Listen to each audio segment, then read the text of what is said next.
Hello Scrappers, Dro here. This is just a quick intro before this special Halloween edition of Jimmy Fame Presents Bonus Against the Machine, More Pod for Your Bod, sponsored by Charlie the Lizard Spoke's Chicken Emporium, More Cluck for Your Buck. For this episode, we will be playing the Delta Green TTRPG, which is a horror RPG. Because of that, this episode will feature strong horror elements, including violence, body horror, psychological horror, and mentions of abuse. There are also potential mild triggers for arachnophobia and stronger language than is normally on our show. For the regular release of this episode, the strongest of that language will be censored, but an uncensored version will be available for free on our Patreon at patreon.com/podversusmachine. Finally, you may notice throughout this episode that the cast mention a prior Delta Green mission. Don't worry, you didn't miss an episode.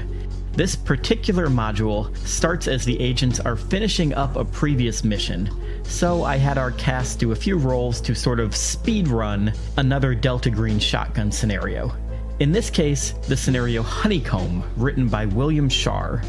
The episode will be intentionally vague on what exactly the agents did on that mission, so if anyone listening wants to play through Honeycomb themselves down the line, they won't be spoiled by listening to this episode. I hope everyone enjoys this episode as much as Sam, myself, and our amazing special guests enjoyed making it, and happy Halloween. Oscar, over here. The older man runs over to Dan at a crouch, weapon out. Did you find her? Not yet. Only the basement left. Where's Oliver? Left him up front. He's with the women. The ones who wanted to leave, at least. The ones who wanted to leave? The damn building is on fire. Who doesn't want to leave? Oswald stares at him with haunted eyes. Some of them didn't want to move. We tried dragging one of them out by force, but she fought back the whole time, and as soon as we let her go, she ran back in, all the way to her room. There's at least half a dozen other ones doing the same thing. Christ, that's a third of the women in here. What did she do to them? I don't know, but she wasn't in the office. If she's still here... Oswald nods towards the door. She's down there. And so is Olivia. Olivia. Jean. Dan grits his teeth, tightens his grip on his own gun, and rams a shoulder into the locked door. He hears a crack, and the door bulges, but holds.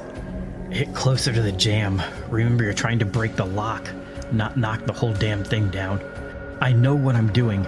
Just keep an eye out. In the distance, he hears something collapse. The fire's spreading. Trying not to imagine half a dozen women just sitting calmly in their dorms as the flames come for them, Dan hits the door again, and it splinters open. Olivia! The shout echoes down into the darkness. There's no response.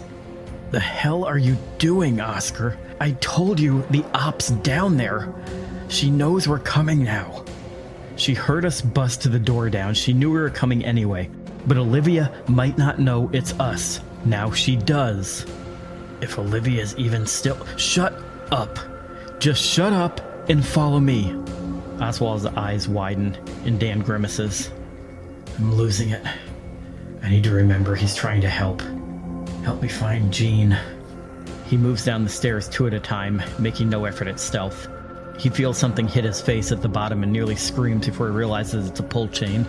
He tugs it, and a single, dim overhead bulb flickers to life. The basement of the boarding house is dirty, with bare concrete walls and floor. Boxes and plastic tubs are stacked haphazardly around the surprisingly small space. And in the far corner, wrapped in some kind of blanket and leaned up against what looks like, but can't possibly be because it makes no sense, a cobblestone well, is Jean. Olivia! She doesn't look at him, doesn't move at all. Agent Olivia! He rushes over. It is a well. As much as he wants to grab Jean and go, he can't help but look into it. The well goes deep. Far deeper than the meager light from the bulb can show, and there's cobwebs strung across it, seemingly getting thicker as it goes down. Dan finds himself almost mesmerized by the strange, shimmering swaying of the webbing and simply stares into the well. "Oscar, behind you!" The shout snaps him out of his daze, and he turns to see an elderly woman with bulging, wild eyes rushing towards him holding some kind of knife. Oswald is slumped against the base of the stairs, gun on the ground, holding his stomach, blood welling up around his hands. Dan raises his gun, but the woman slams into him before he can fire. She screams and tries to drive the knife into him, but Dan has at least 100 pounds on her and is full of adrenaline. He shoves the woman back and she falls to the ground, the knife clattering away across the floor. He points his weapon at her. "What did you do to her?" The woman smiles, blood leaking between her teeth. "Your girl is special. We sent her down the well. She is to be reborn, remade into a daughter of the Queen. You can't stop it now." With surprising speed, the woman lunges for the knife and Dan fires. She jerks and goes limp. "She dead?"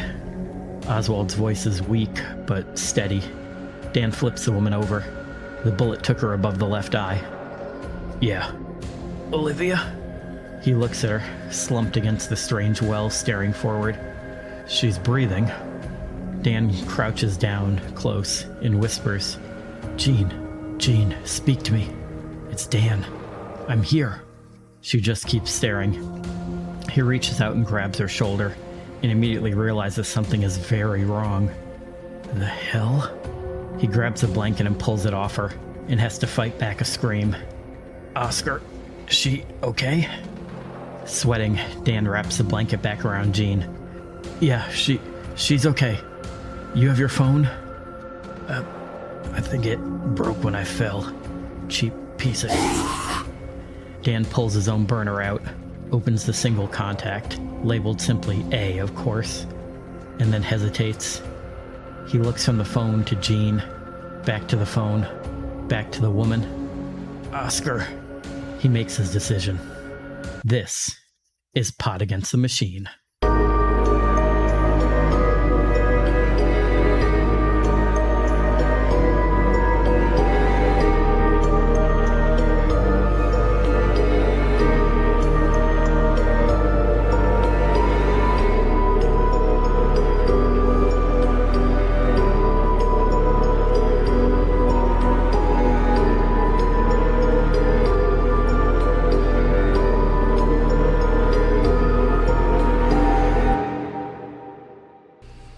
Hello, everyone, and welcome to a special Halloween edition of Jimmy Fame Presents Bonus Against the Machine. More pod for your bod, sponsored by Charlie the Lizard Folks Chicken Emporium. More cluck for your buck. And despite the fun name, hopefully future me will have put a disclaimer at the front of this that this is going to be a bit more spooky than our normal episodes. So just a word of warning on that. We are playing Delta Green, which is a bit of a horror game. So there is going to be some horror in this. Just a heads up to everybody listening.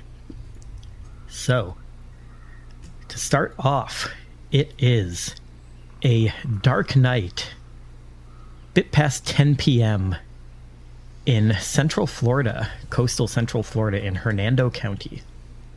There is a dark gray sedan. The back headlight on the driver's side is out, and the back fender on that side almost looks like it's been partially melted.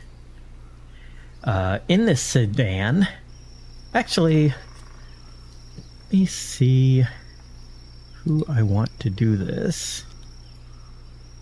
Who has a good skill in this?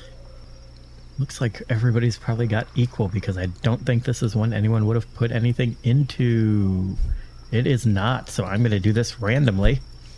And I'm going to say, driving this sedan, we see a very large man. And it looks as though his hair has been slightly singed, and he's got kind of a grimace on his face.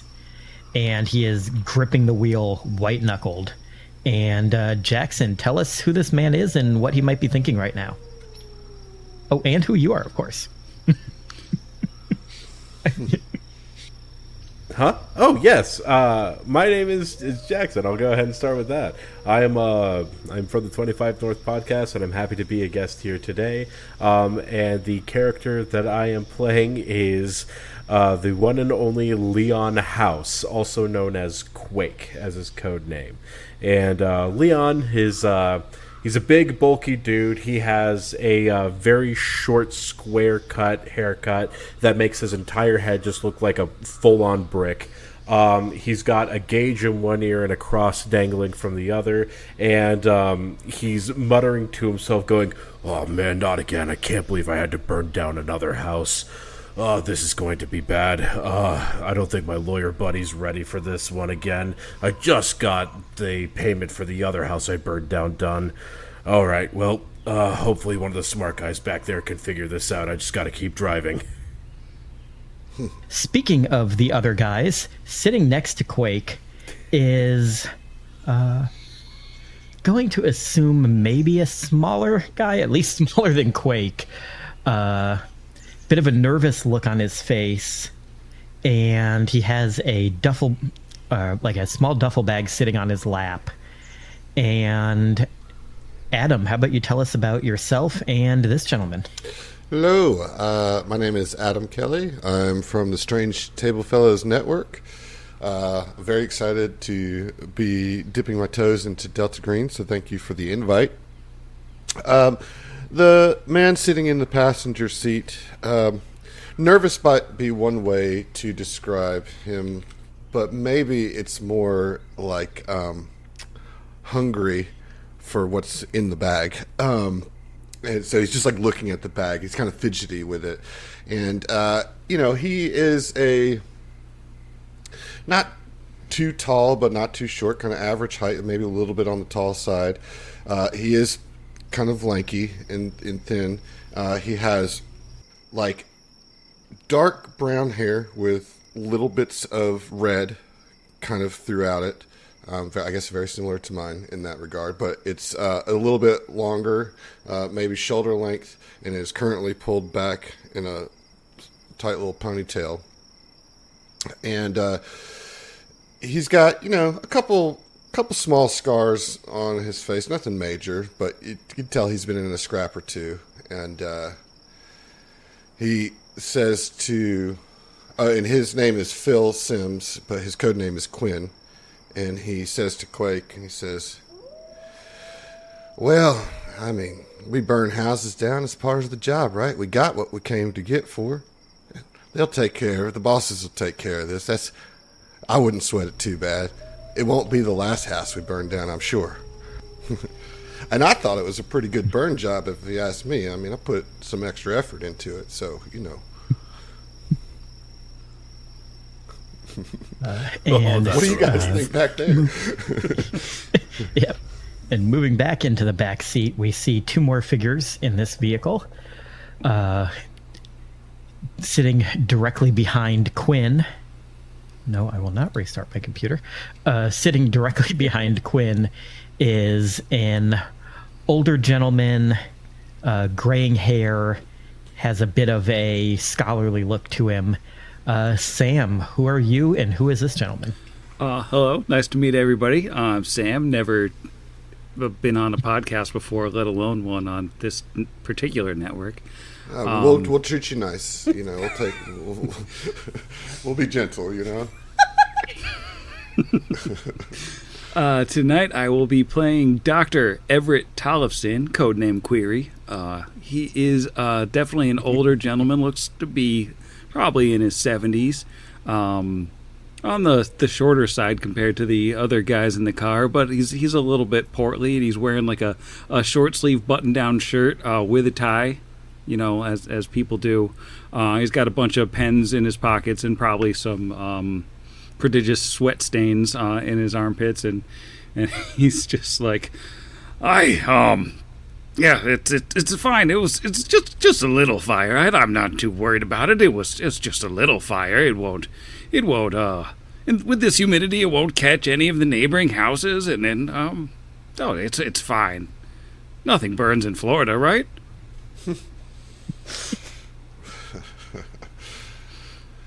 Well, sometimes my wallet does when I'm down there, you know.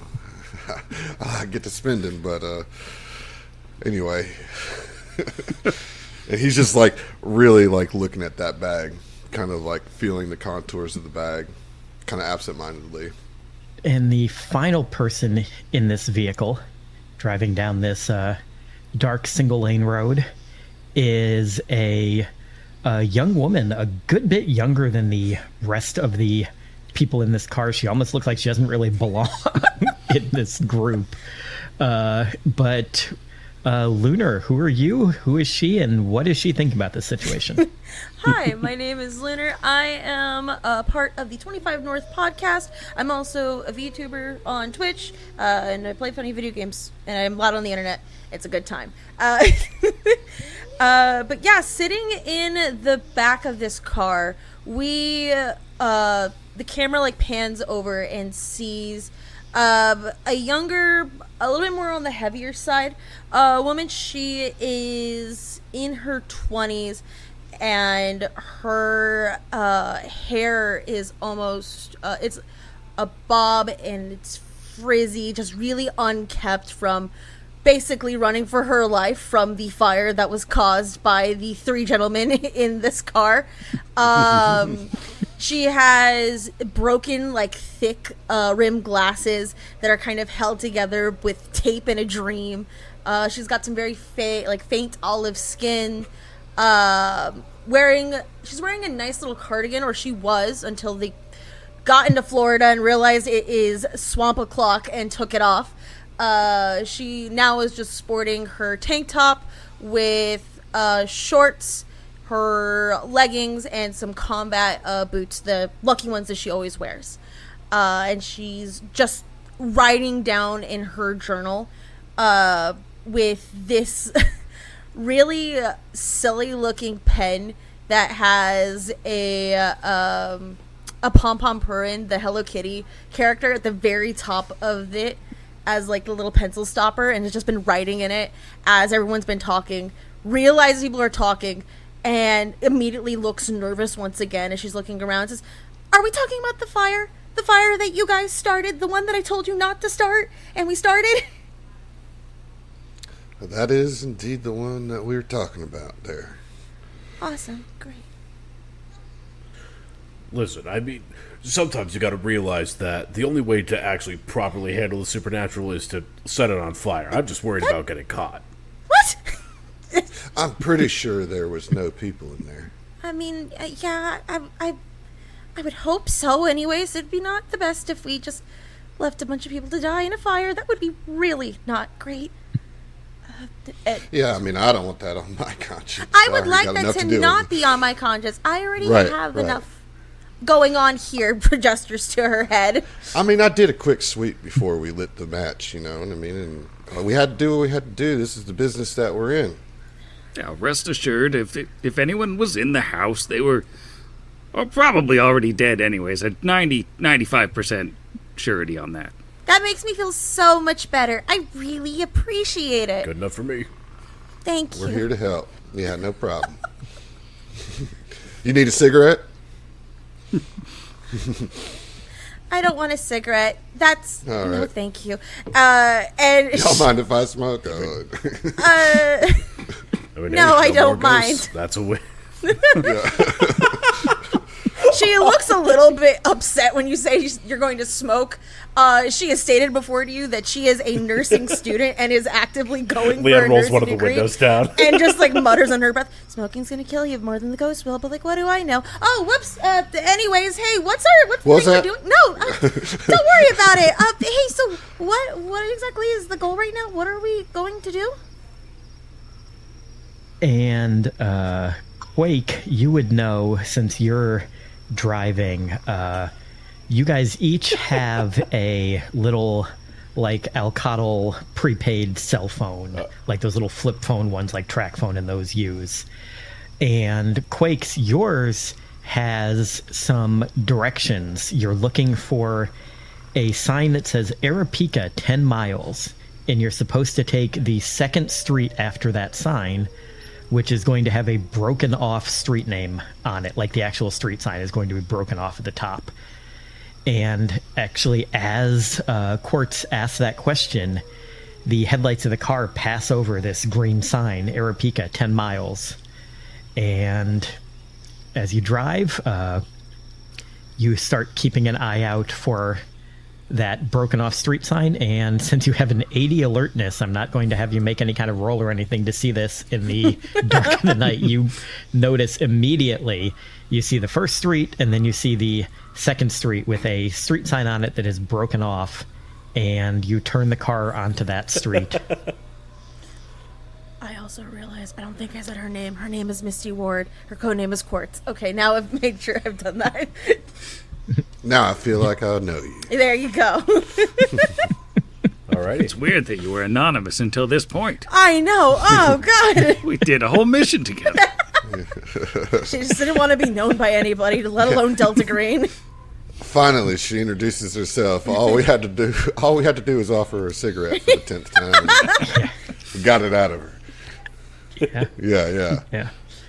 I will say your handler would have kind of instilled in you that you guys should be talking to each other via code name. Like, that's kind of the point of it, is also even among yourselves, no one should know anybody else's real name. Whether you follow that and whether you think your character would have followed that is up to you. But that is kind of like one of their little field rules is like, we give you guys these code names and that's how you refer to each other so that everybody can stay anonymous type thing.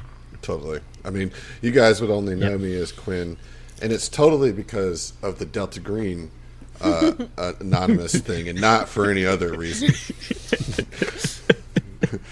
This is like a sixth. We must name. follow protocol. Yeah, obviously. We must follow protocol. I'd tell you my name if I could, but you know the guys upstairs don't want us to use it, so I'm just Quinn. Right, totally. Yeah. Mm-hmm.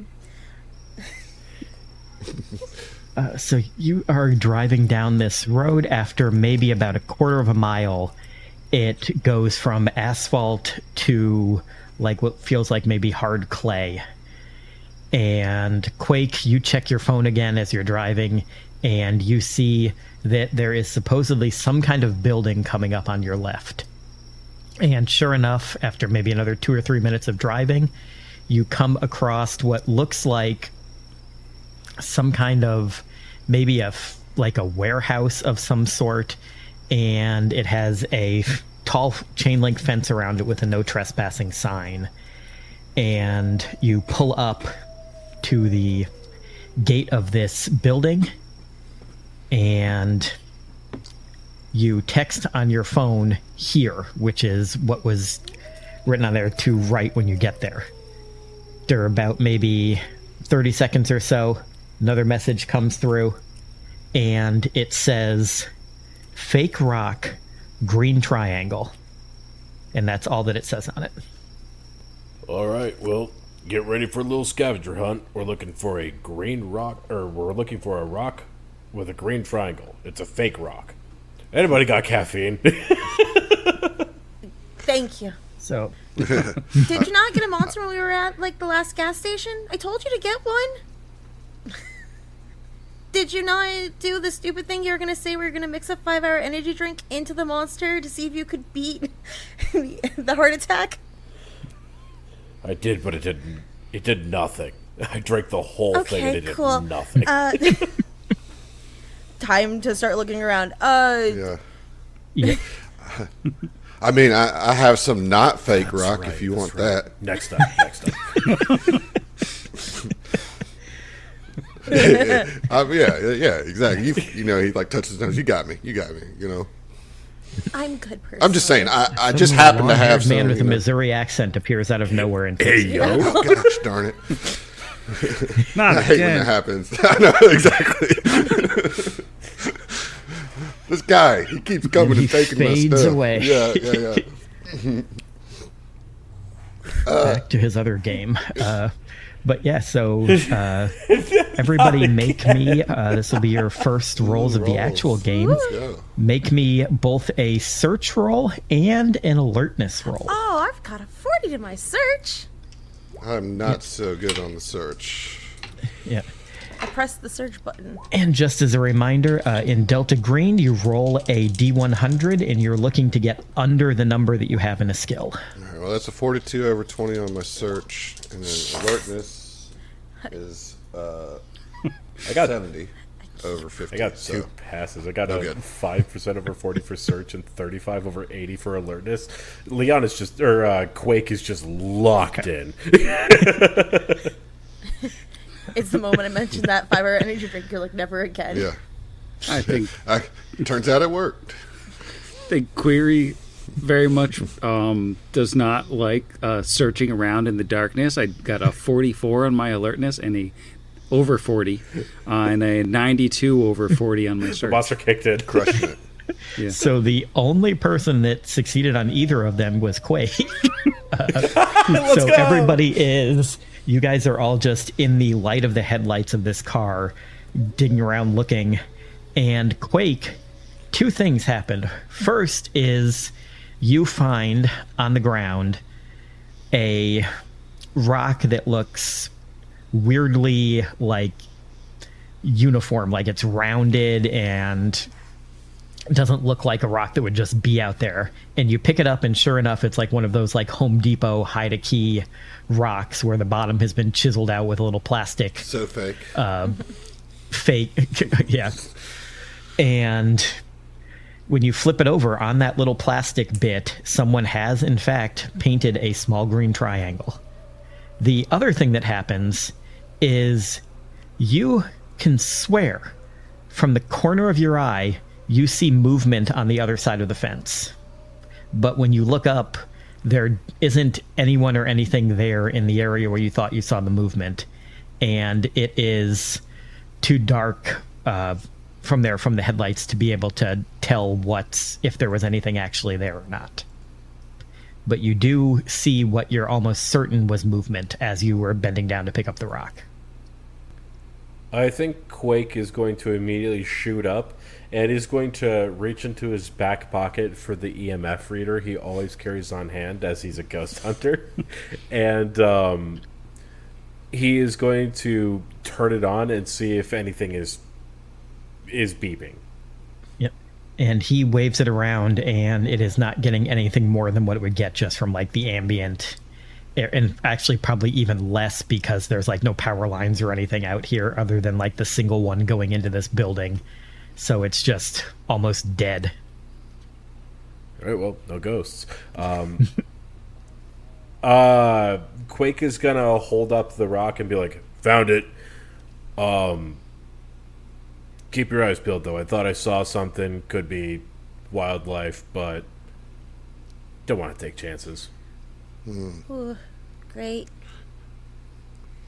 Well, let's just hope that it's not any bees. I would really like no more bees. That would be Yeah. pretty great. Well, if you're smoking, I, that should keep the bees at bay, provided that they are, of course, real bees and not Sea quartz. Phantasmic. There are health benefits to smoking. I've been trying to tell you. Keeps the bees away. I am good personally. Again, I cannot state this enough. That will be so bad for your lungs. Have you ever looked at popcorn lungs? That's going to be so bad for you. I mean, sure. You're right. Does he have like 2 cigarettes in his hand and he just dipped them at once? He's double fisting. Yeah, Captain Like Smoker he was lighting just- one for you. Oh, you don't want it? All right. Oh, smoke both of them, I guess. I don't know. Your lung health Doc, makes you me want one? sad. Well, I mean, look. I promise that's not the only organ that's not doing too hot. Do you need a physical? I can help you. I am Yeah, I'm trained. Yeah, let's put one on the schedule for after this is all said and done. Okay. Yeah. All Thank right. you. I have been Sweet. worried about you. Well, I appreciate that. Actually, I'm touched. So you saw something, but you didn't see anything, right? That's Yeah, saw something. I looked up. It was from inside the fence. Where we're could've going, right? Yeah, yes we are. Oh, yeah, of course. All right. Well, one can Wouldn't be hope, anywhere I else, suppose. Right? Yeah, right. Do we have to, give this object back? Can't this kind of be spoils of war from a job well done, a house well burned? Why exactly do you want it? Because it's cool and unique, and it's an artifact. I mean, I'm a collector of sorts.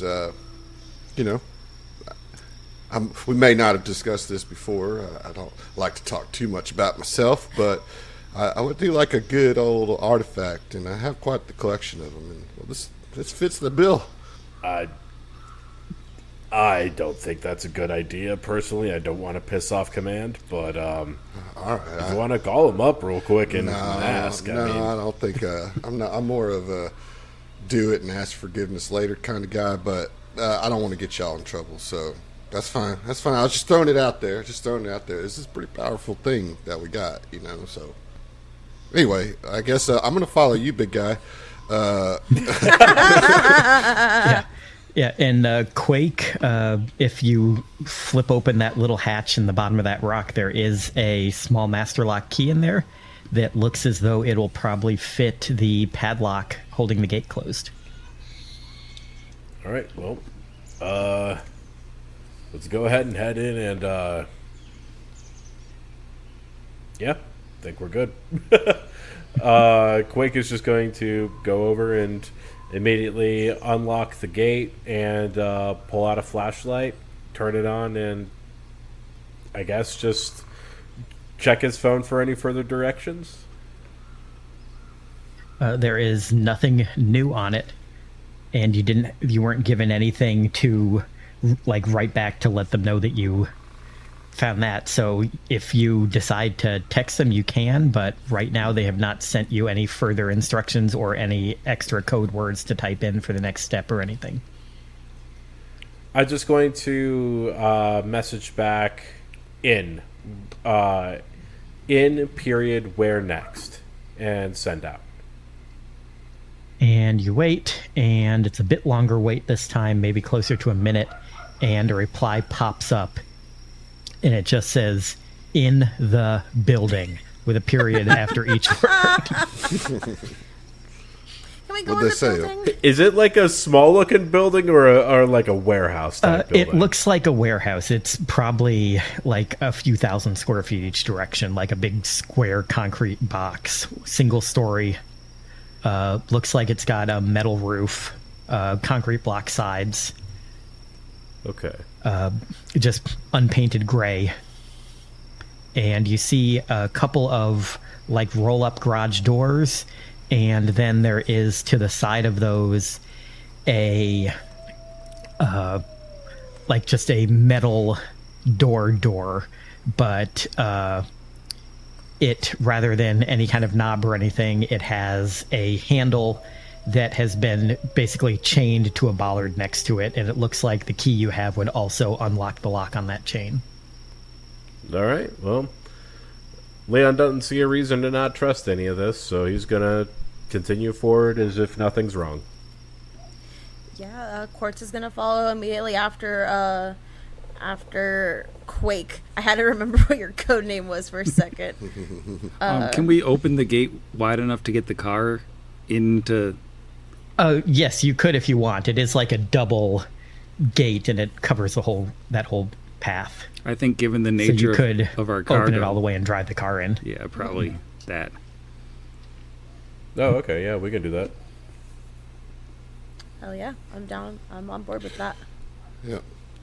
Well, you're fiddling with that lock. I'll pull the car up, and he finishes his cigarette, flicks it down to the ground. Well, both of them, I guess, and flicks them to the ground, and then pulls out a little tin of Zen, and puts a couple Zen packs, and hops in the car. What did you just do? No way, you got the car. Did it?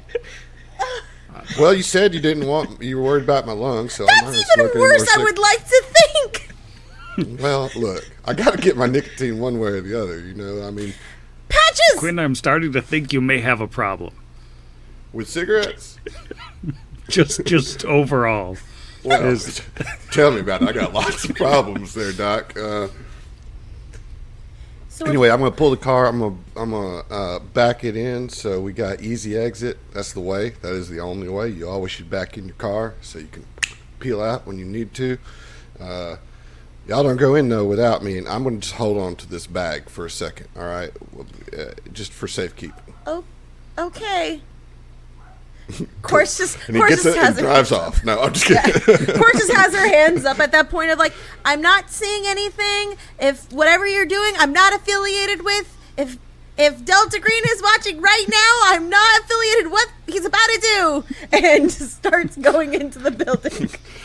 And he does actually just back the car in and doesn't peel out. You know? All right. Right.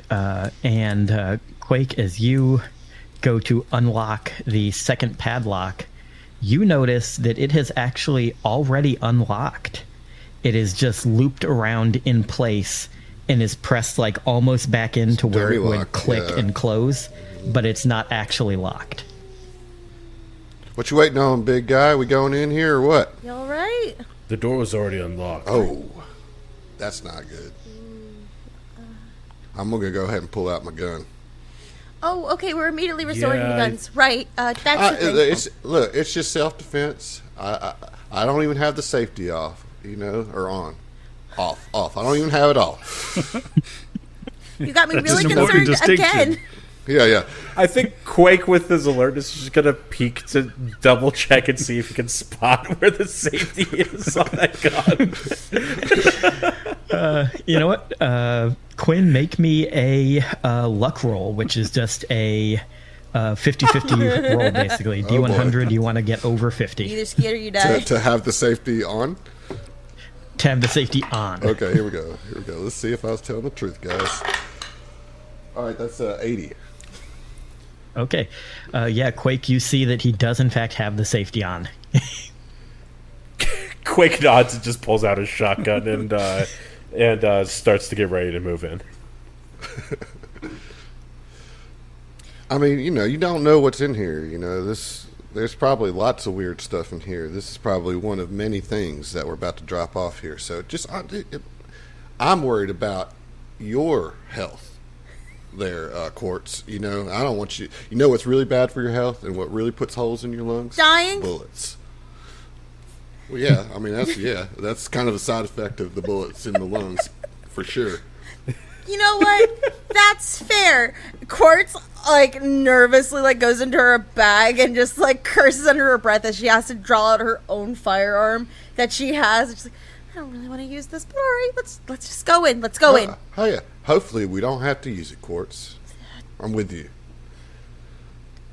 Okay. And she's just going in. She needs to see what the hell is going on. Yeah. All right there, Quake. Let's live up to your name. Peek on in there. Is that my name? Okay, whatever. You want him to shake it, or You want to shake, rattle, and roll, I guess. Just rattle the door really hard. I want you to strike fear in whatever is in there. Oh, I'll definitely do that. That's right. That's what I'm saying. Your name, man. Come on. Quaking in fear. Yeah. Right. I'm sorry. I like multiple meanings. All right. Quake is definitely going to head in. I guess he's just going to be very careful with turning, checking corners as if there are any corners to check as they walk in. And I think he's just going to kind of go into his ghost hunter mode that he normally goes into for ghost punchers, where he's just constantly looking around him yeah, this place looks like it could be definitely haunted. 1,000% haunted. Get signed up for us. Yeah. Did we get signed up for a second job tonight? I was saying we probably did. Nope. Yep. So you step inside, and luckily as you first come in, there are not any corners to check as you enter into a very wide open area. You see maybe 100 feet away from you, there's a prefab wall that looks like it's maybe in an L shape, separating off this door and the two roll doors from further into the building. There is, in that wall, like between where the two roll doors are, on the outside wall, there is another larger roll door, and the wall just continues across and then cuts over maybe 20 feet to the right of the door you came in. And there are no lights or anything on, but if you reach to your side as you come in, you can feel a light switch. If you want to turn it on or not is up to you. But otherwise, there does not appear to be anything in this entry area. You see some old faded oil spots on the inside of where those two big roll doors are, and you see occasionally on the ground, like leading from the door you went in to the large interior roll door that's closed, some like reddish brown stains that could be, you think, like could be blood from looking at them, or could just be anything else that would have been like a red that would have dried like that. Yeah. You said you were doing some study in nursing, yeah? Yeah. I don't know. I mean, I'm just a layman, but that looks like it could be blood. Yeah. You know anything about that? Yeah, give me a moment, and I think like Alright. Quartz is gonna like lean down a little bit to investigate. Can I use my forensics skill? Yep. And you can make me a medicine roll. Oh, medicine? On Oh, that. okay. Even better. Mm-hmm. Give me my medicine. Where's my medicine? There's she at? Never mind. Fuck. Can I use my forensics? I have been, by the way, I tested my rolls before. I have gotten nothing but failures. Yeah. Well, I was gonna say, you have a high medicine. do. You have Yeah, I have a 60% and 60. Failed it with an 84 over 60. I should have gone the 80. So you look at that, and now if we were playing Call of Cthulhu, you could push that. But unfortunately, for whatever reason, Delta Green decided to get rid of that rule. And you know what? boy. I'm gonna home rule that back in. So there's a rule in Call of Cthulhu where you can push a roll if you have a failure, as long as it's not a critical failure. But if you fail a second time, you're gonna have something bad happen. So you can choose to do that if you want. You can choose to roll again, but if you fail again, there's going to be consequences. Quick vibe check from the table. Hey, should I roll again? push it! Yeah, all right. Why not? You only live once. God. That's That is it. a 61 over That's 60. it. I'm done. I'm going to see y'all later. This was a fun session. Quartz is dead. Her ghost haunts Well, y'all. actually, I'm going to say that all of that failure is you, Quartz, are 100% convinced this is not blood and that it has been here for a long time. It's not anything to worry about or anything to think of. And that is your expert opinion. You are 100% sure on that. So I think Quartz like looks at it for a minute. It's like, actually, I think this might be some variation of oil. From what I'm telling, I don't believe it's blood. It also looks like it's been here for a while. Are you sure? Pretty positive. Could Query check on this with forensics? Not that he doesn't believe. I'm going the to say with literal that child. pushed failure, she is so convincing that you all believe her on that pushed failure. She's young. Like, Why we're would she mess sure up? She that has. this is not blood. She has Yeah, I mean- young eyes. Look, you're Yeah. the one studying it. I mean, far be it for me to question you. Just never really seen anything like that didn't look like blood. But you know what? You're the health expert, you know. So and he's just like spits out his little Zen like right into the spot. You know. Quartz looks up, looks back at the Zin, just looks back up. It's like, all right then, and gets up, dusts herself off the ground. Yeah, and I guess just looking around now at this point. Yeah. And like I said, otherwise this room is empty. You can see like strings of like fluorescent lights in the ceiling, but they're currently off, though Quake does know where the switch is, assuming there's even power in here. And otherwise it looks like it's empty, and you assume that that big roll door probably leads into the actual storage area of the warehouse. Yeah, Quake is not going to make an attempt to flip the light switch. I think he's looking around at the location and going, Man, I wish we had stuff like this back home. This would be a great set. Okay, well, the guys didn't tell me anything else other than just go inside the building, and this is a huge building. So, y'all got any ideas? To not split up. That's the best idea that I have. All right, I'm with that. I mean, I guess we should just take a peek what's behind that roll-up door. I mean, Yeah. we're here already. You might as well see what treasures and trinkets they got behind that door. Now, there must be some reason they sent us here. Something, perhaps in the next room, in the warehouse proper. Might as well go in. Yeah. Well, okay. Quake is gonna walk over to the roll-up door and roll her up. All right. Walk over to the roll-up door, and with your 80 alertness, you notice that it's got one of those little handles that you turn with a keyhole in the middle of it, and you see a large number of scratch marks around that keyhole. And you notice that it's already turned in the position to be able to easily lift up. And you lift it up, and it moves fairly quietly. You're surprised for how old and run down this building looks, that it seems to be a well-oiled garage door, and it rolls up. And once it gets about to a little over your head, it just continues on the rest of the way on its own, it catches on something and it lets it roll the rest of the way up. I was going to say, while it's rolling up, Quake is going to step back and look to the group and say in a very hushed voice, "Log was scratched up, possibly forced. Be ready to perhaps need to do something." Click. Thumbs up instead of click. Sigh profusely and actually take out the gun this time. And you see, as this rolls up, the rest of this building is a single massive open storage area. You see a few pillars throughout holding up the ceiling, and there are crates and boxes and tubs of various size and make and year just scattered throughout this place. You see racks of clothing, you see a couple of porta potties, you see things that look like portable generators. Just all kinds of stuff is in here in various little clumps throughout this whole building.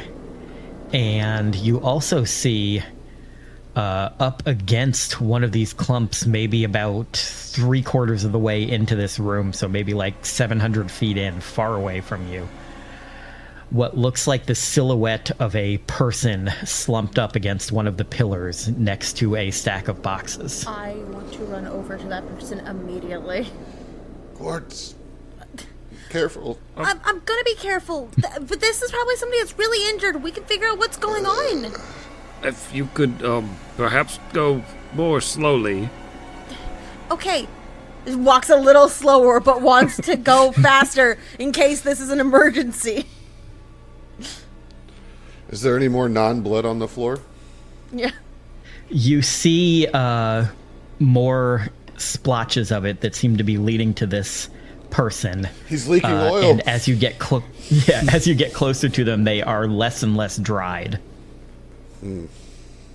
Oh boy. Okay. Quartz is gonna can I do how going up to this person, looking them over, how are they looking?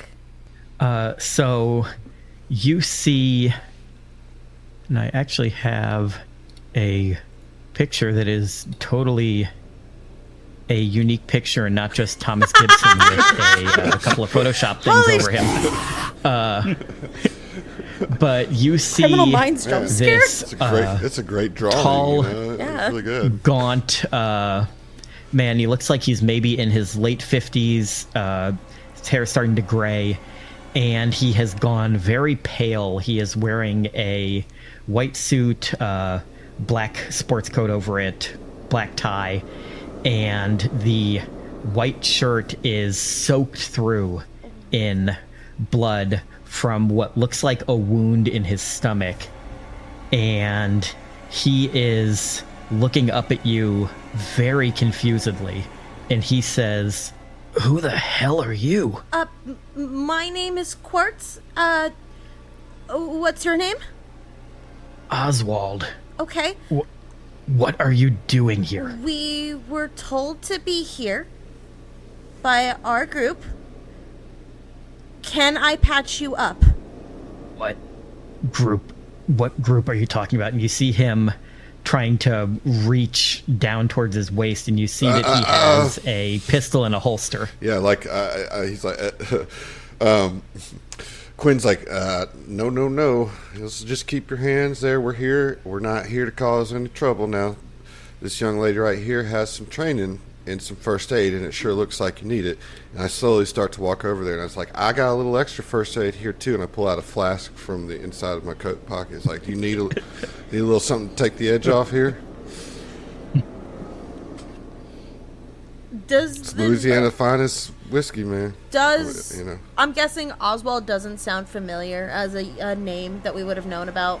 No, it's not a name you've heard of. This guy, you do not recognize him. You are just as surprised to see him as he seems to be to see you. Does he like kind of hold back from reaching for his weapon after that little? He stopped when he realized there was a second person. Yeah. And he's looking at both of you, and you can tell that he looks very panicked now, but he's holding it together. Yeah, let's all just take it real easy. Why don't you let the young lady patch you up, and then we can talk about what's going on. Oh, perhaps when Agent Quartz here is attending to the worst of your injuries, you could tell us who it is you work for. And he just looks at you and says, "Your mother." All right. Isn't that difficult you know to what? believe? You can't have any of this whiskey. My dear mother died 30-odd years ago now. My mother's very much alive, and she would have not appreciated that comment, sir. Can I... You're not supposed to be here. This, Well, we were... And he kind of looks around. This is private property. Right, we know. We were told to be here? And he looks at Quinn and Query. And you two, what's your name? You can just call me Quinn. I suppose I would be Dr. Query. And you see him kind of mouthing to himself. And he just says, They sent you here. Acel sent you here. Yes. Well, you appear to know what's going on. Yes. And he kind of starts again. That there as Quake. is our friend Quake. Just a mountain of a man emerging from the shadow. He is surprisingly stealthy. We have to put a bell on him, I think. That's how I sneak up to ghosts. That's Quake the Ghost And Puncher. And he's just shaking his head, and he says, "They can't have sent you here. They don't send multiple teams to one." And he kind of trails off, and he just is grabbing his stomach, and you can tell it's really hurting him to even talk. Let me help you, please. Let her help. Maybe we're not supposed to be here. Maybe things are outside of protocol, but we're here now, so we can't undo that. And you look really bad, and we don't really have any reason at this point, other than that really unnecessary insult about all of our mothers, to do anything nasty to you. Can we just help you out, and then we can sort out what's going on? Or you could die. It's your choice, you know. I would like to jump in really quick just to say that while this conversation is going on, Quake is like walking around the group, just like a head on a swivel, looking for anything, looking up, making sure that Make me Quake an alertness roll. Yeah, we're walking into like a Reservoir Dog situation here, man. We've got our guard dog. Whoa! Oswald definitely Got said crit something about a success. team. Oh, that is a critical. So in Delta Green, if you get a double number, it is a critical. Double number under is a critical success. Double number over is a critical failure. With that, you... actually, let me make a roll of my own real quick here. I specified looking up because Yes. from all my years of gaming, You nobody actually- looks up. There's always This is something going to in be the ceiling. interesting. You see, It's Mothman. you see both of these things.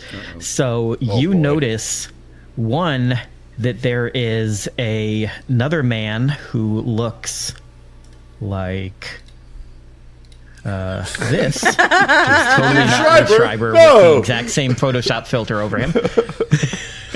That's awesome. That has been standing off to the side with a gun trained on Quartz since she walked up, a very large looking automatic pistol that has just been like maybe 50 feet away, just the gun trained on her, not moving. And you also hear footsteps coming from the direction you all just came from. Oh, that's not good. I don't know this. I would like to help my man. I think Quake is just going to look at the agent, wave at him, and motion him over. And this other agent who looks very tired and haggard but otherwise uninjured walks over. He is still holding the gun, but he swivels it to be pointed at Quake instead and steps over. Now he's maybe 10 feet away from all of you. We all see him at this point. And he says, yep, you can all see him at this point. Where'd you come And- from? What? We've been here. That's the same voice. We've been here. I don't know why you're here. I don't know why Acel made this mistake, but if you're dropping something off, drop it off and leave. Is I there, mean, not without some proper identification at this point. We had no there other anything- instructions. we can roll on like the situation? Like, would Acel do this? Would they have sent us here for a reason? I think, I don't know if like a bureaucracy roll would do it, because it is kind of like an agent, but that could do it. Or maybe just, you know what, just give me an intelligence times 5 roll. I could do So I can that. just click intelligence, right? And I'll do that. Yep, click intelligence and it should do the times 5. Boom. Yep. 40 under 85. 24 under 70. Nice. I'm good at one thing. Wow, you guys are smart. There we Good at go. one thing, and it is brain. Yeah, nice. Same. Quake's too busy thinking about ghost punching. He's thinking about punching this dude and making him a ghost. Yeah. So with the 2 successes we have, the one from Quartz and... Oh, wait, actually we have 3 successes because Quinn also succeeded.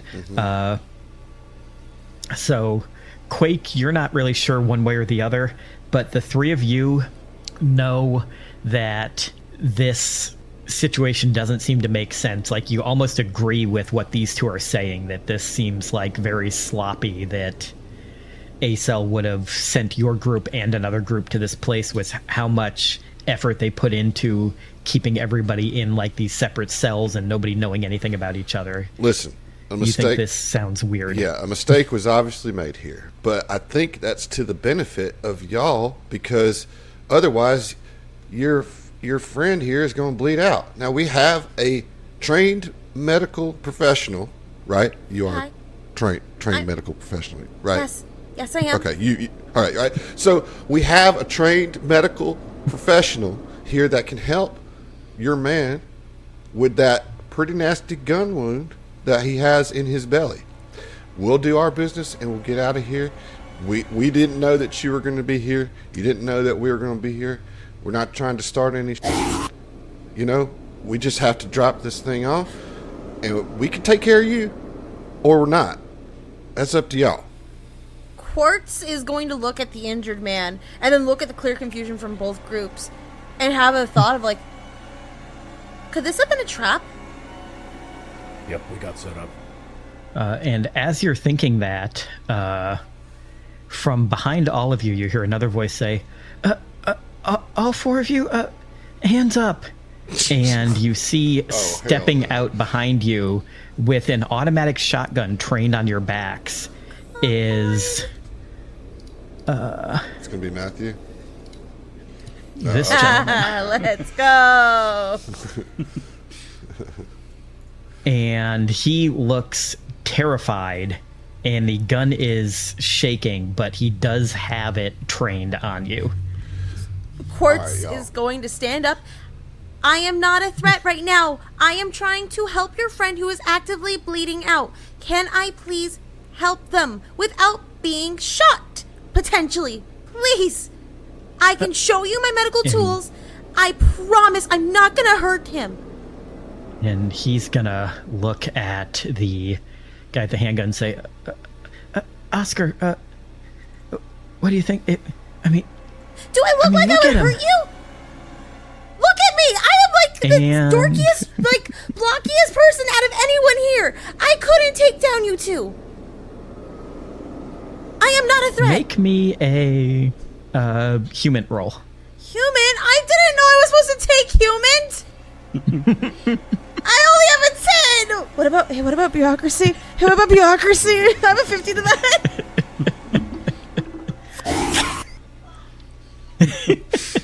that. Failure. He just the one that was just referred to as Oscar just kind of stares at you, and he doesn't lower his gun, and the other one doesn't lower his gun. I'd like to take the opportunity here to roll Persuade. Yep. All right. I guess I'll roll that, and then depending on how I roll, I'll tell you what I actually say. All right, here we go. All right, so I rolled a 95 over 50, and Whoa. I'm like, look, we got more of you than you have here. We've all got our weapons drawn too. Well, except for the one that's trying to heal your buddy. So why don't you put your weapons down and back the fuck up? Quartz is going to drop her gun. I am not a threat. Let me help your friend. As part of that persuade that we're peaceful, I walk over and pick up her gun. And now I'm holding two guns. Oh my god! One Oh at my each god! of 'em. Oh my god! This man's gonna die! It's like- This man's gonna die! Okay, that's Quartz, great! Quartz, calm down. All right, so what are we going to do here? We got us a regular old Florida standoff. I don't see an alligator anywhere. And the man on Look the up, ground. it's in the ceiling. The man on the ground says, Oscar, just let him look at me. Thank you. You know it's worse. And the man Oscar, he kind of grimaces and he lowers the gun and he looks at the other young man with the shotgun and he says, Oliver, put it down. Thank you. And he lowers the gun also. Thank you. And now Quartz is going to lean down to the gentleman and is just going to go through what she was taught, like in her nursing school, going through every step of the motion. Hey, do I do a first aid? What do you want me to roll?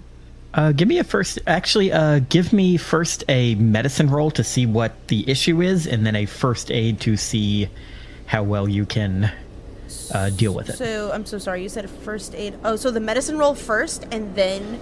Okay. And then first aid. So medicine roll to assess what the issue is, and then first aid to...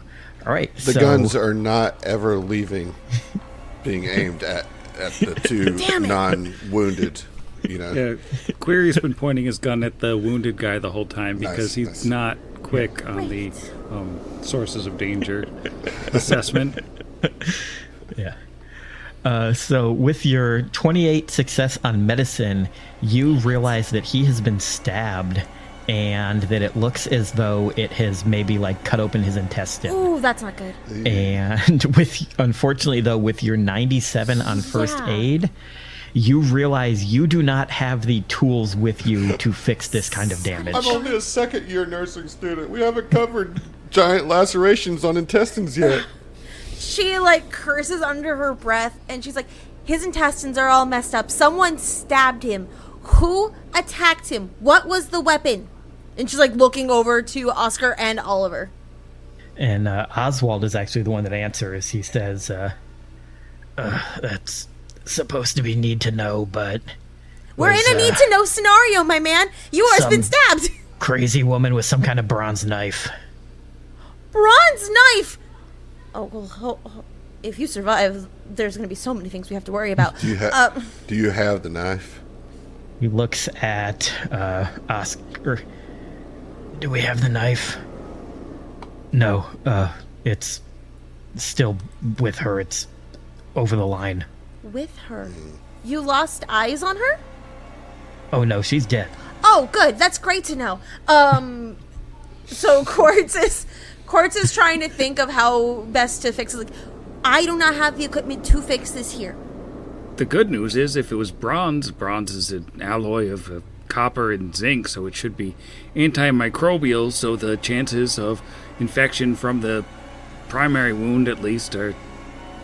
I mean, that is a lot of blood, though. It's a lot of blood.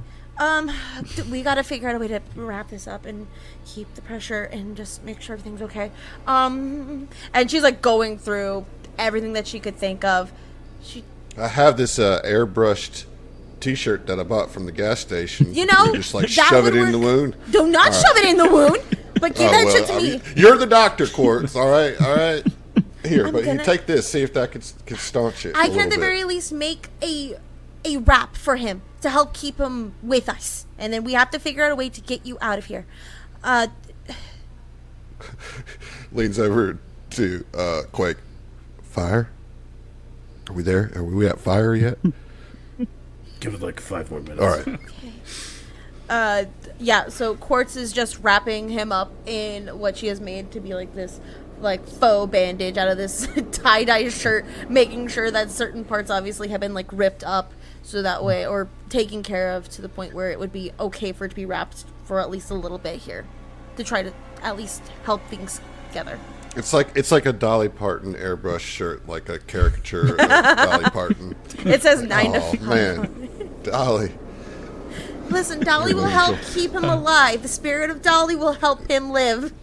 All right. And as you're wrapping this around him, you hear this, and Oscar, with the hand not holding his oversized pistol, reaches into the pocket of his suit and pulls out what looks like the same model of like cheap Alcatel cell phone as all of yours, and he flips it open and he kind of covers the receiver with the hand holding the gun. Hello? Yeah. No, 4 of them. Yeah, somebody damn well made a mistake. All right, how long? Okay, I'll let him know. And he snaps the phone closed, and then he starts to put it away, and he shakes his head, flips it back open. You see him hit a couple of buttons.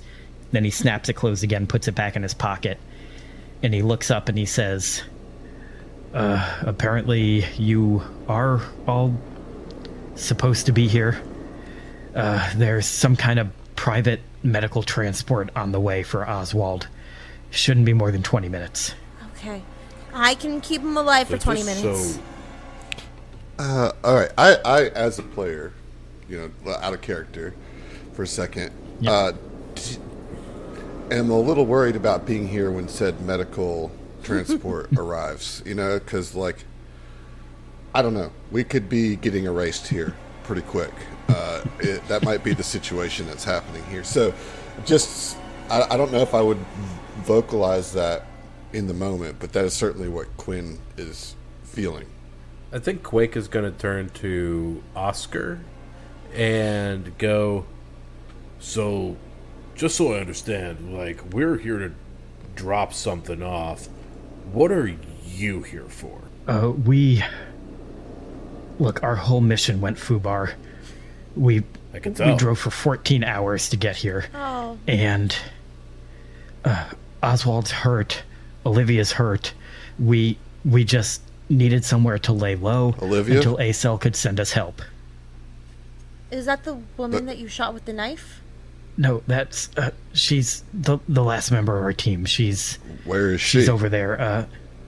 Actually, you. And he points at Quartz. Yeah. Can you come with me? Just you? No. I don't think No. one is a good idea.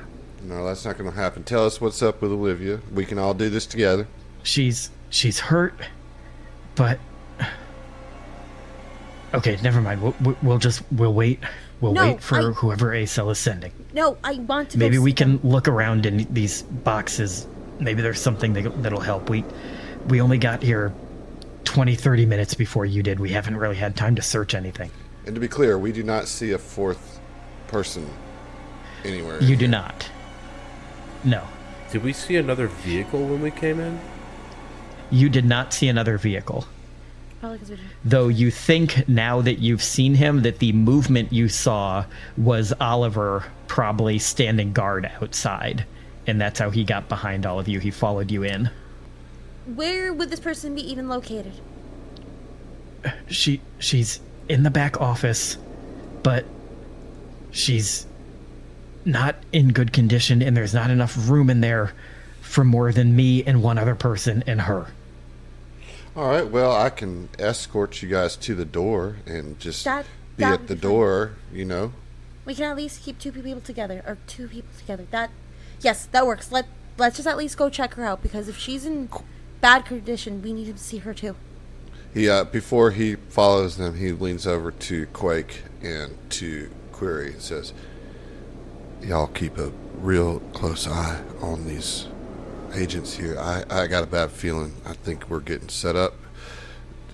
You know, the agency doesn't do things like this. They don't make mistakes. I think we're in a trap here. And so y'all keep your weapons trained on these guys. Keep your eyes and ears open. I'm gonna go back with Quartz to make sure that nothing funny happens with her. See what's up with this Olivia agent that they're talking about. Fair enough. You need a little nip? Probably shouldn't right now. Well, there shouldn't and want, you know. There's think- two different things, you know. That might just you know, to steady the hands and everything. Right. Just take the edge off. Here you go. Right. In fact, you just hold on to this for a second. And he hands him a flask, and then he follows Quartz and who's it? Oscar? Or Oliver? Oscar, yes. Yeah. Okay, yeah. So Oscar and Quartz. All right. And I'm going to blatantly steal something from pretending to be people. And Sam and Jackson, how about you guys both deafen yourselves in Discord? Oh, boy. Oh, this is Y'all juicy. stop. Okay. Oh no! I'm so scared. I'm deafened. All right. So the two of you follow Agent Oscar. You notice he seems definitely the most put together of these three. Like, he looks like he's about to pass out on his feet, but he looks way more like determined and there than Oliver looked, who looked like he was about to like pass out from fright, or Oswald, who looked half dead. And you know, with your medical role is half dead. But he's Oscar just looks very grim and very tired, and he leads the two of you over, and in the far back corner there's another one of those little like partitioned like prefab walls with a door on it, and the top half of the door is that like frosted glass. And he goes up to it and he knocks surprisingly gently, and he says, Olivia, we're coming in. I have someone that might be able to help. And he opens the door and steps inside and motions for Quartz to follow him. Quartz, keep your wits about you now. All right, I'm right out here. You holler if anything happens. Okay. Absolutely. Thank you. And Quartz will follow in right after. All right, and Adam, please deafen yourself. I don't like it. All right, Quartz, you follow him into this small office. It's maybe like 8 feet by 8 feet. It is a very cramped space. There is an old desk in here, but it's been shoved up against the wall. There's some filing cabinets. They've been shoved against the wall. And on the ground is a woman. Let me see if I can edit her to be in your journal. I can. So you can see her on the journal tab now. Oh, yeah. Oh my Because if I god, expand her it's picture, her. everybody will see her. And that is the actress that played Madam Web in Yeah, that I was really about to awful say, I Spider-Man can't remember her movie, name. I was like, oh my whose name god. I'm blanking on. 50 Shades of Grey woman, what are you doing here? Yeah. But she does not look like that. She is under like a burlap, like not exactly a blanket. It looks like maybe like a sheet that might have been old over the desk. And she is completely naked. And she has dark, like it looks like bruises over most of her body. And she is sweating and her eyes are closed and she's like moaning softly under her breath. And he looks at you and he says, can you look her over? I don't know how bad it is. I can. But while I'm looking her over, can you tell me what happened to her? Because I am going to assume the worst, Wait. and it looks like she was sexually assaulted just from that alone. No, that's not what happened, but it's funny you say that. I don't know if you've heard. I don't even know if it's been on the news. We've been driving. St. Mary, Georgia. Ring a bell? And you know, you maybe heard it on the radio when you guys were driving around yesterday, getting ready to do your mission, that a home for battered women at the Georgia-Florida line burned down, and there is believed to have been no survivors. Oh my god! And he says something was going on there. I made a mistake. I convinced Agent Olivia, go in undercover, find out what it was. They figured out it was her. I think they poisoned her. We went in, we tried to extract her. Oh boy. Oswald was stabbed. We had to burn the whole place down. Oh, so you guys did a burn the whole place down thing too. Okay, got it. I'm surprised that's the go-to for everybody. Okay, that was a lot to process. Let me look her over and let's see what's going on with her. And yeah, Quartz is gonna go up to Agent Olivia. What's shaking bacon? What do I roll? Do you have any points in occult? I have 10 points to occult, but I also have science, Okay. chemistry, and science biology. Roll me a medicine and a biology. God hates me. I'm trying to roll science biology. There we go. Hey, there we go. That one's a success. So the medicine is a failure. You don't know what exactly is wrong, but with the biology, you know whatever it is, this is not poison, because these weird blotches, it's not bruising. It almost looks like her skin is like changing color. Like it almost looks like she has like vitiligo or something. Like, Oh my god. it's the actual like melanin in her skin is like darkening to this weird purple color. Yeah, so she's gonna look this over. It's like I have no idea what it actually is, but it's definitely not poison. And like Quartz points it out to Agent Oscar. Do you see her skin? The blotches on there, that is not from poison. That is like, it looks like the color, like the melanin is coming out and it's becoming these weird purple blotches. What? That's so weird. And he just looks at you and you see his eyes are getting wide and he's like, what the hell did they do? I have no idea. And at that moment she moans and opens her mouth, and like just a geyser of this black bile erupts out of her. And What is what? just waiting. Okay, and you see this just everywhere to the ceiling, and it smells horrific. And Quinn, you also, from outside the door, smell this, and you hear what sounds like somebody retching. What am I smelling? Really hard. You're smelling just this really awful, smell like rotting meat or something almost. Through a And haze you hear of something that cigarette sounds smoke. like somebody being violently ill. Okay.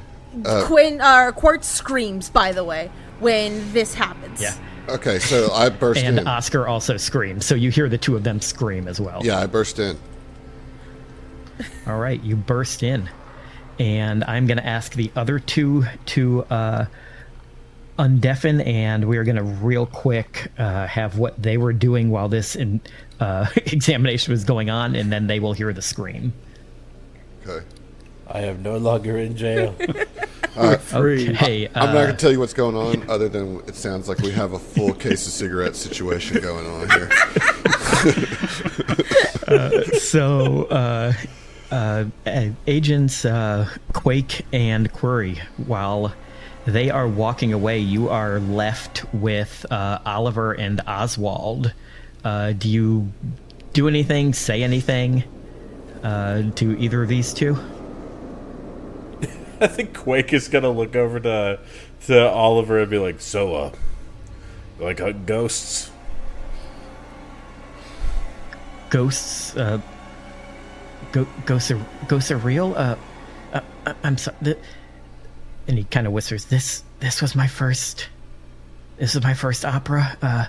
I'm the only kind of newbie in our team, and I didn't even see anything.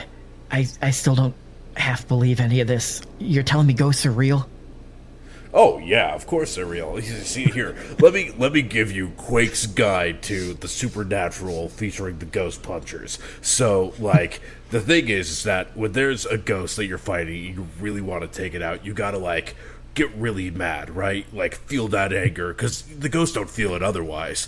And you just gotta lean back and just really wallop him, you know? He's just gotta go off on, for the entire duration that they're gone, just going over his step-by-step plan of how to punch ghosts.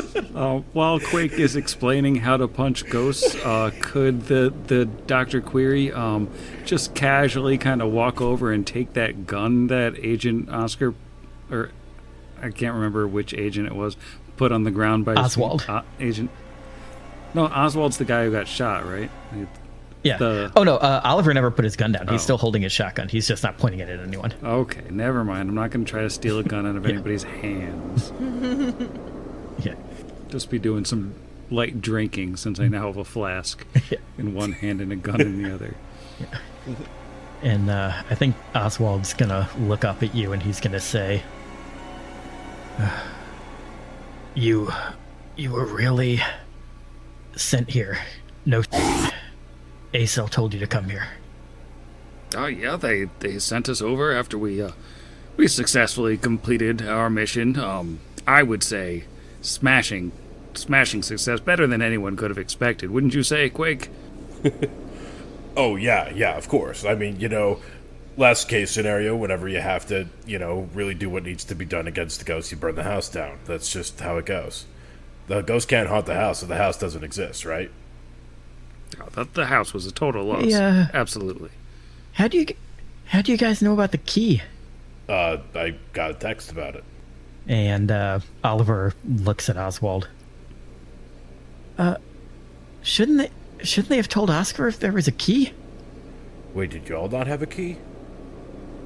No, we climbed the fence. That makes sense where the lock was forced. With a stab wound? You Didn't say it was easy. Yeah. I got better. This was just a small wound before we climbed the fence. Yeah, most of this was the barbed wire at the top. He's been a flesh wound. you got to throw like a shirt or something over the Should have wire. had a That's how dolly you- shirt. Should have had a dolly shirt. Rookie mistake. If you don't mind telling me, and you can tell he's trying really hard to even just stay conscious at this point. Your opera, where was it performing?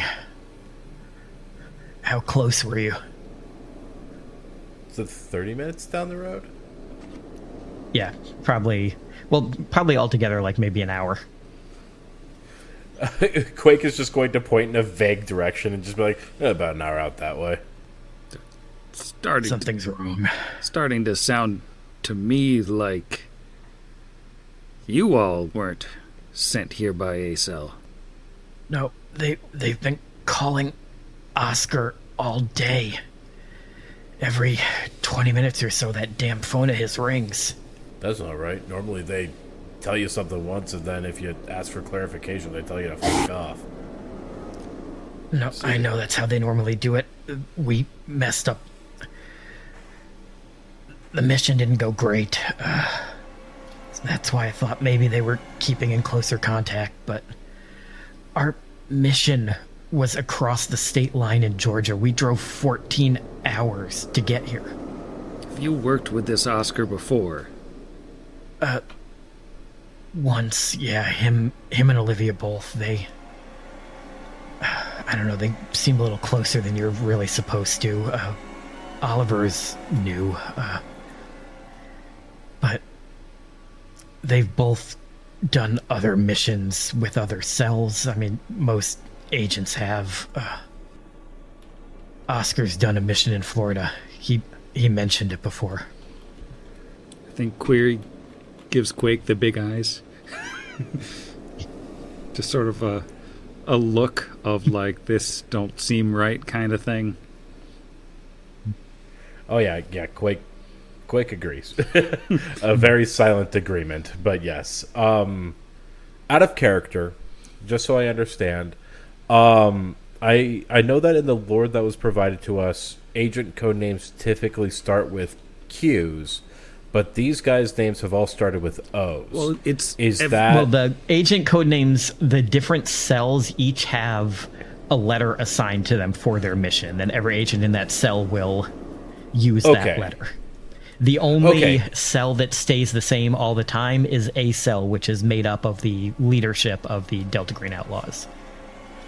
Gotcha. Okay, so they're, for all intents and purposes, they're O cell, we're Q cell, and we weren't supposed to be.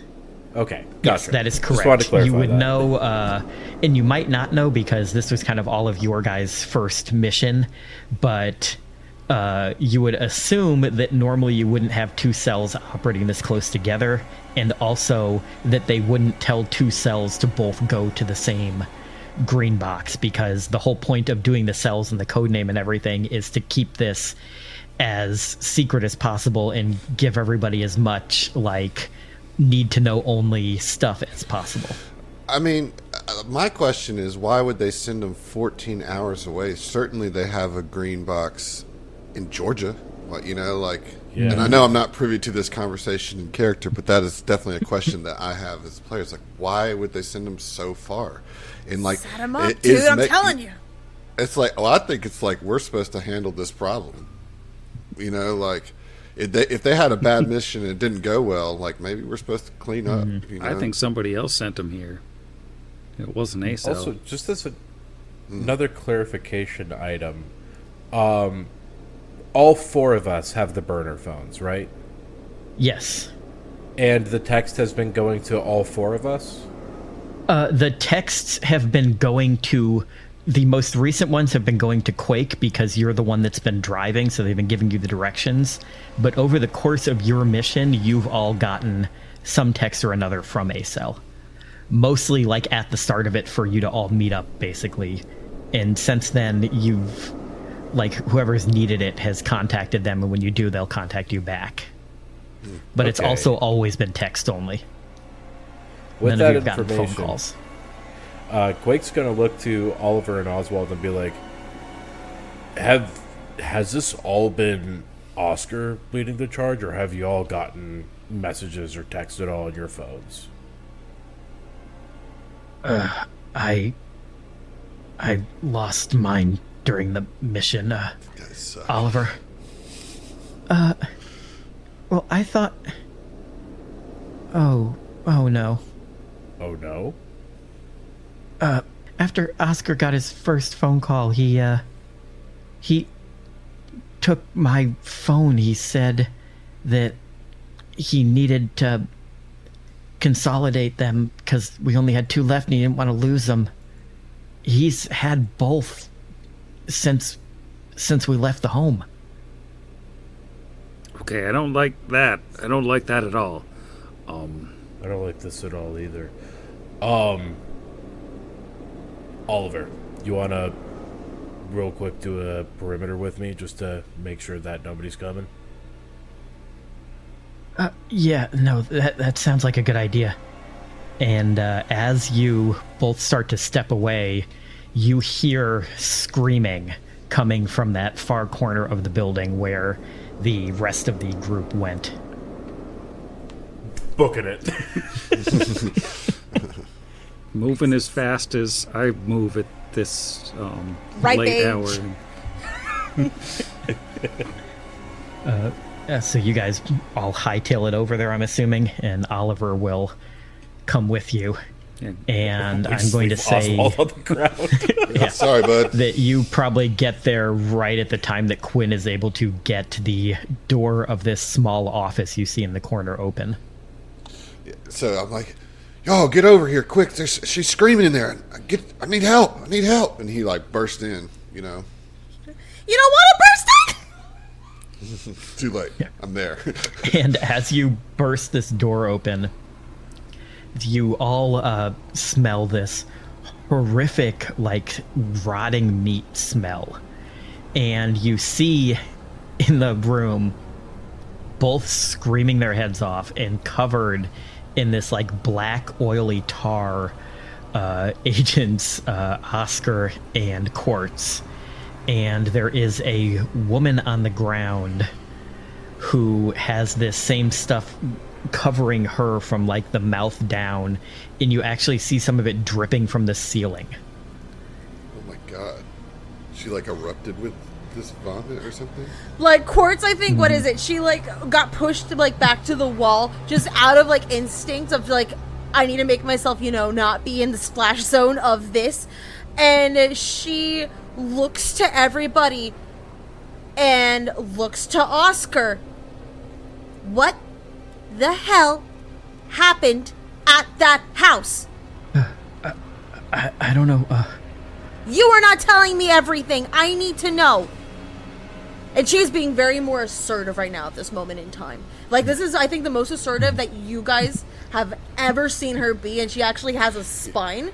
Yeah, like Quinn was going to come in to like take command of the situation, and you're like going off, and he's like, "Oh, okay, all Covered right, in this well." All gunk. right. and Yeah, yelling she's at like everybody. covered I in want you gunk. to do wipes, like a wipes yeah. the mouth, obviously. It's I'd like you to do like a roll, but I feel like persuade isn't. You know what? Make me a power times 5 roll. A what? What roll? So you're just gonna click where it says power. Oh, I was like, I didn't hear the things. I was so scared. Oh yeah, no power times. Hey, I would like to I was roll. gonna say like just like Anywhere I can your help. because that's like your willpower. That's like your. I was gonna say like your your presence like really just like scared him into it because I felt like that made more sense than a persuade with how you were describing it. But that was a 97 for push everybody it. at home. Push it. Yeah, you know what? Push it. Okay. Push it. There we go. Okay. There you go. Push it Cinema. real good. Cinema. Yeah, so I'm gonna say at first he like starts to look angry again, but then he just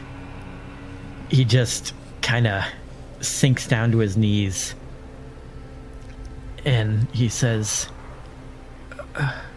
Jean, Olivia,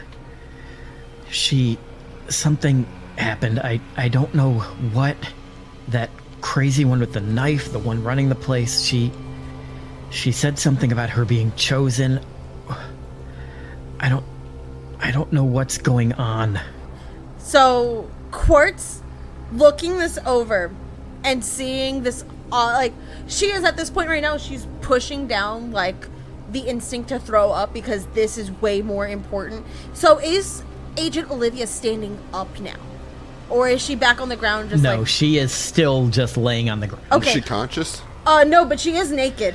She's still just kind of moaning under her breath. She is not conscious. And the rest of you would see now what Quartz saw, and she is under, though she's pushed it most of the way off of her at this point, thrashing when she was vomiting. of like a burlap like sheet, like the kind of thing that would maybe be tossed over a piece of furniture. And she is completely nude, and she has these like weird purple blotches all over her skin that look like bruises. But they're not bruises. And like Quartz is like seeing you guys looking at those are not bruises. I know what a bruise looks like. These are like the melanin was sucked out or like was brought up to the surface, and it's purple. Oh, these are hickeys. These are hickeys. Yeah, well, it sounds like she's describing like it's literally like that's her skin. Yeah, like there's not that's her anything skin. causing that. Like that's what her skin color She, is. Yikes. They just went into a house. What was the name of the place they went to? It was the Mary. He didn't say. He just said it was like a home for battered women. Yeah, so He said it was in St. Mary, Georgia. that's the one, St. Mary, Georgia. So somewhere in St. Mary, and Georgia. if you mention that, Yeah. the rest of you also remember hearing, like on the radio earlier in the day, that a home for battered women in St. Mary, Georgia burned down, and that there were believed to be no survivors. And so, like, Hey, arson twins. yeah. So that's the joke I made too. I was like, you guys also burn your houses to the ground to solve your problems. But yeah, Our so problems were solved. Doesn't sound like theirs were. no. I don't think they burned so it well. they like point like she looks to them. It's like they were at the they were at the house of the battered women that we heard about. All right, She all was right. one of the people in the place. So the woman in there did something to her, and this is what's causing this. I don't know what, and I am terrified now that I might have gotten it by proximity. Did you get bit? No, Did any of your skin break? no, Did you get any of this bile in your mouth? I don't believe so. All right, come over here. Now listen, guys. This is Make me a Quartz. Make me a luck roll because you were screaming the whole time. God damn it! No, I fumbled. That is a critical failure. That's hey. So can't you push a luck roll. absolutely swallowed some of that while you were screaming. Oh no! All right. Well, it Hi, was nice knowing you, Court. I Lunar would like to throw up. Shoot you in the forehead. Wait, Is there can I anything have the we can- realization to like throw up? I like realized I'm like as I was pointing out like, did you swallow anything? No. Oh, I did. Oh, I swallowed a lot, and it's just like gonna start immediately taking whiffs in of the room and just retching just so that way she can throw it up. It's like as you say no, like black tar comes out of your mouth. Like nope, you're spitting this black bile stuff. Is there Okay. anything that we can roll to try to understand what we're seeing here? Yeah. Yeah. Does anyone have any points in occult? I do. I have Of a lot. course. I got a 70. I do. Oh, thank Oh, God, wow. someone does. I only have a 10 to it. All right, here we go. I'm gonna I roll. have a 30. I'm gonna roll this bad boy. Oh my God. Oh my God. Oh my God. Oh, hey, there All we right, go. I am gonna push that. I know what kind of ghost this is. That was a critical fail. I am gonna push that. the No, ghost that's a puncher. success, right? Yeah. Yeah, no, yours was just a regular failure. No, I'm It looking was at not the a critical. 11, but Jackson. Oh, yeah, the 11 was a critical success. Yeah, Quake. all right. You have So- punched You this can still ghost push yours if before. you want. So hard.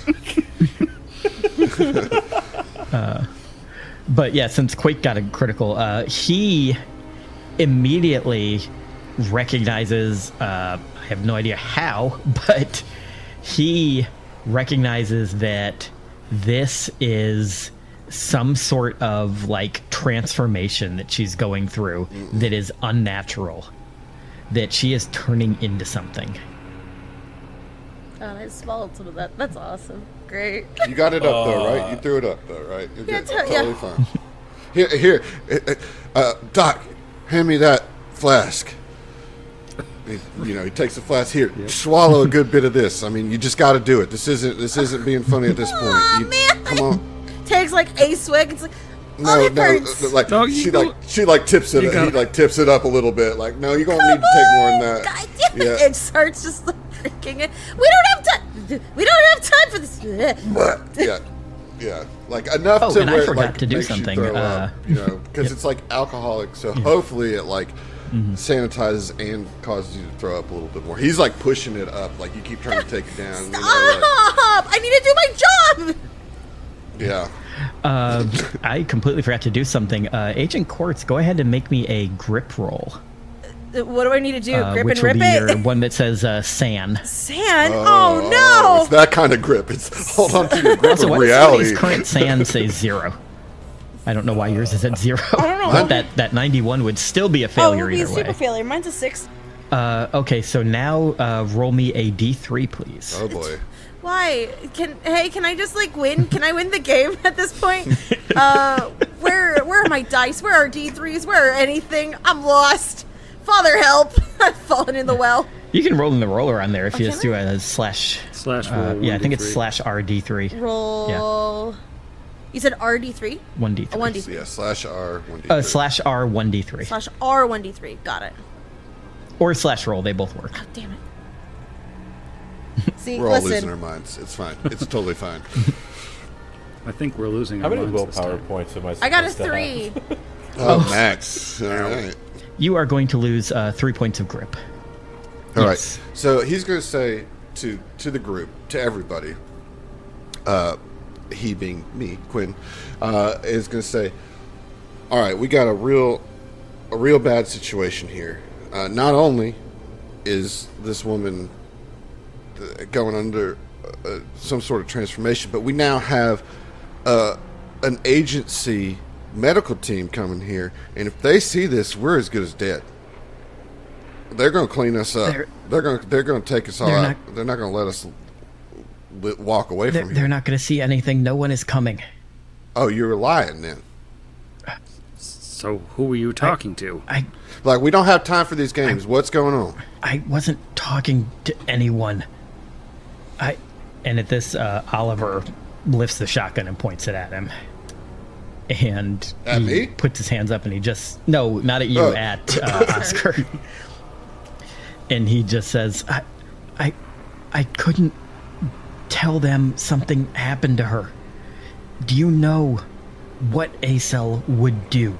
That's what I'm saying. So I've been putting a timer on the phone. I set it to the same tone as the ring, and I've just been pretending to talk to them.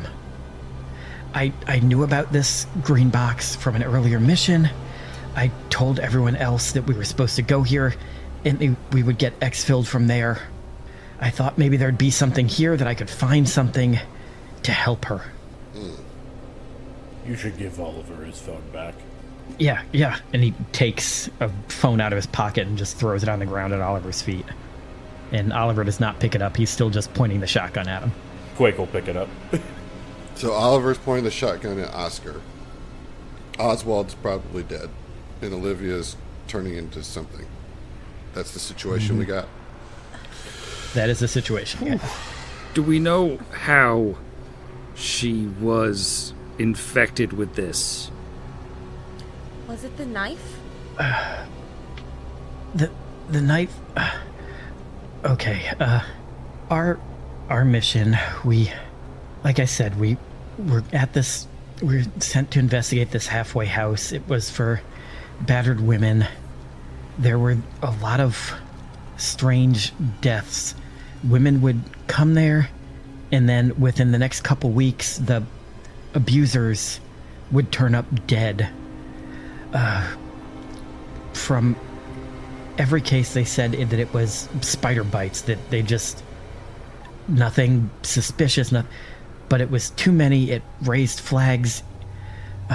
Somebody at ACEL or some spook they have looking through everything saw it in the medical records, made the connections. They sent our team in. We sent Olivia undercover. We lost contact with her. Waited 24 hours. We went in.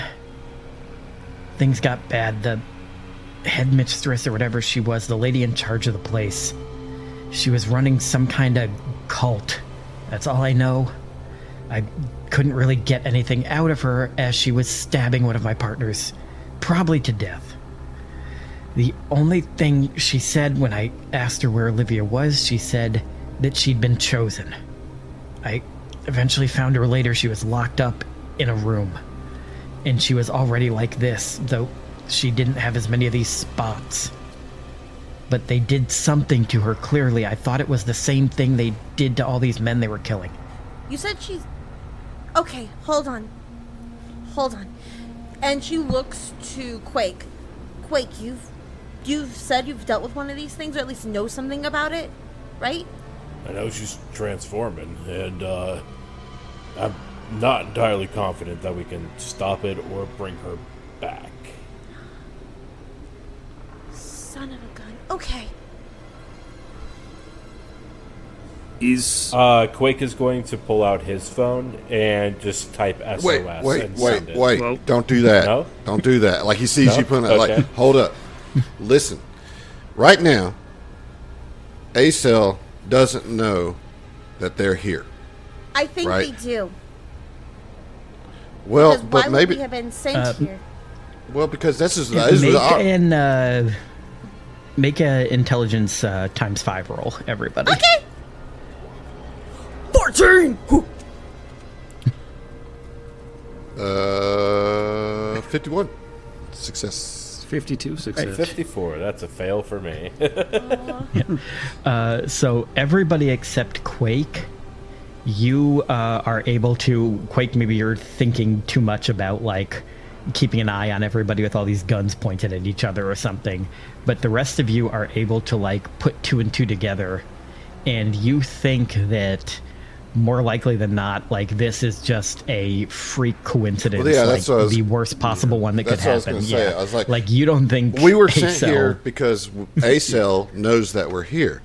This Joker brought them down 14 hours just because he knew where this was. They have no idea where they are, and they don't know what's going on. And I don't want to be caught up with this. They will eradicate us. Look, Yeah, I know when this they- is only our first mission, but one of the things that they made real clear in that training is that our number one priority at all costs is to not let any of this get out to the public, and that they will do whatever it takes to keep that from happening. And if we're aware and we're here, and right now we can walk away from this and not have anything on us. Now, I'm real sorry for what happened to this woman here and what happened to that gentleman out there, but that's part of the risk of being in this business. I'm not about to try to die for their mistakes. I don't think you should call A-Cell. I think we should drop this thing off and we should get the hell out of here. I'm going to go back to Louisiana. I'm going to drink me some beers and eat me some jambalaya and call it a day. That's what I think. What happens to us when A-Cell gets here and they find the package And and also the bodies. a woman who may by that time be a spider or Well, that sounds like spider-like I mean- entity? Like, by that time, she won't be able to tell them that we were here. But they know that we were here, and he is going to point the gun at Olivia. And he says, I think they need to be, maybe You don't even have to say it. I'm with you. And Oscar and Oswald walk away, and And he takes the flask and hands it to you. and This is what we signed up for. You know. they find 2 bodies here, in the package, and that's it. Yeah. That doesn't look good on us. As you say that, Oscar is going to raise his gun and point it directly at you, Query.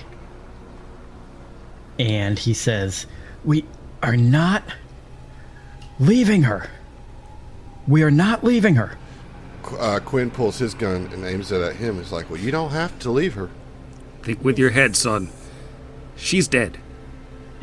She isn't dead. There's got to be something in here. The things they've had us throw in these damn boxes, something in here can help her.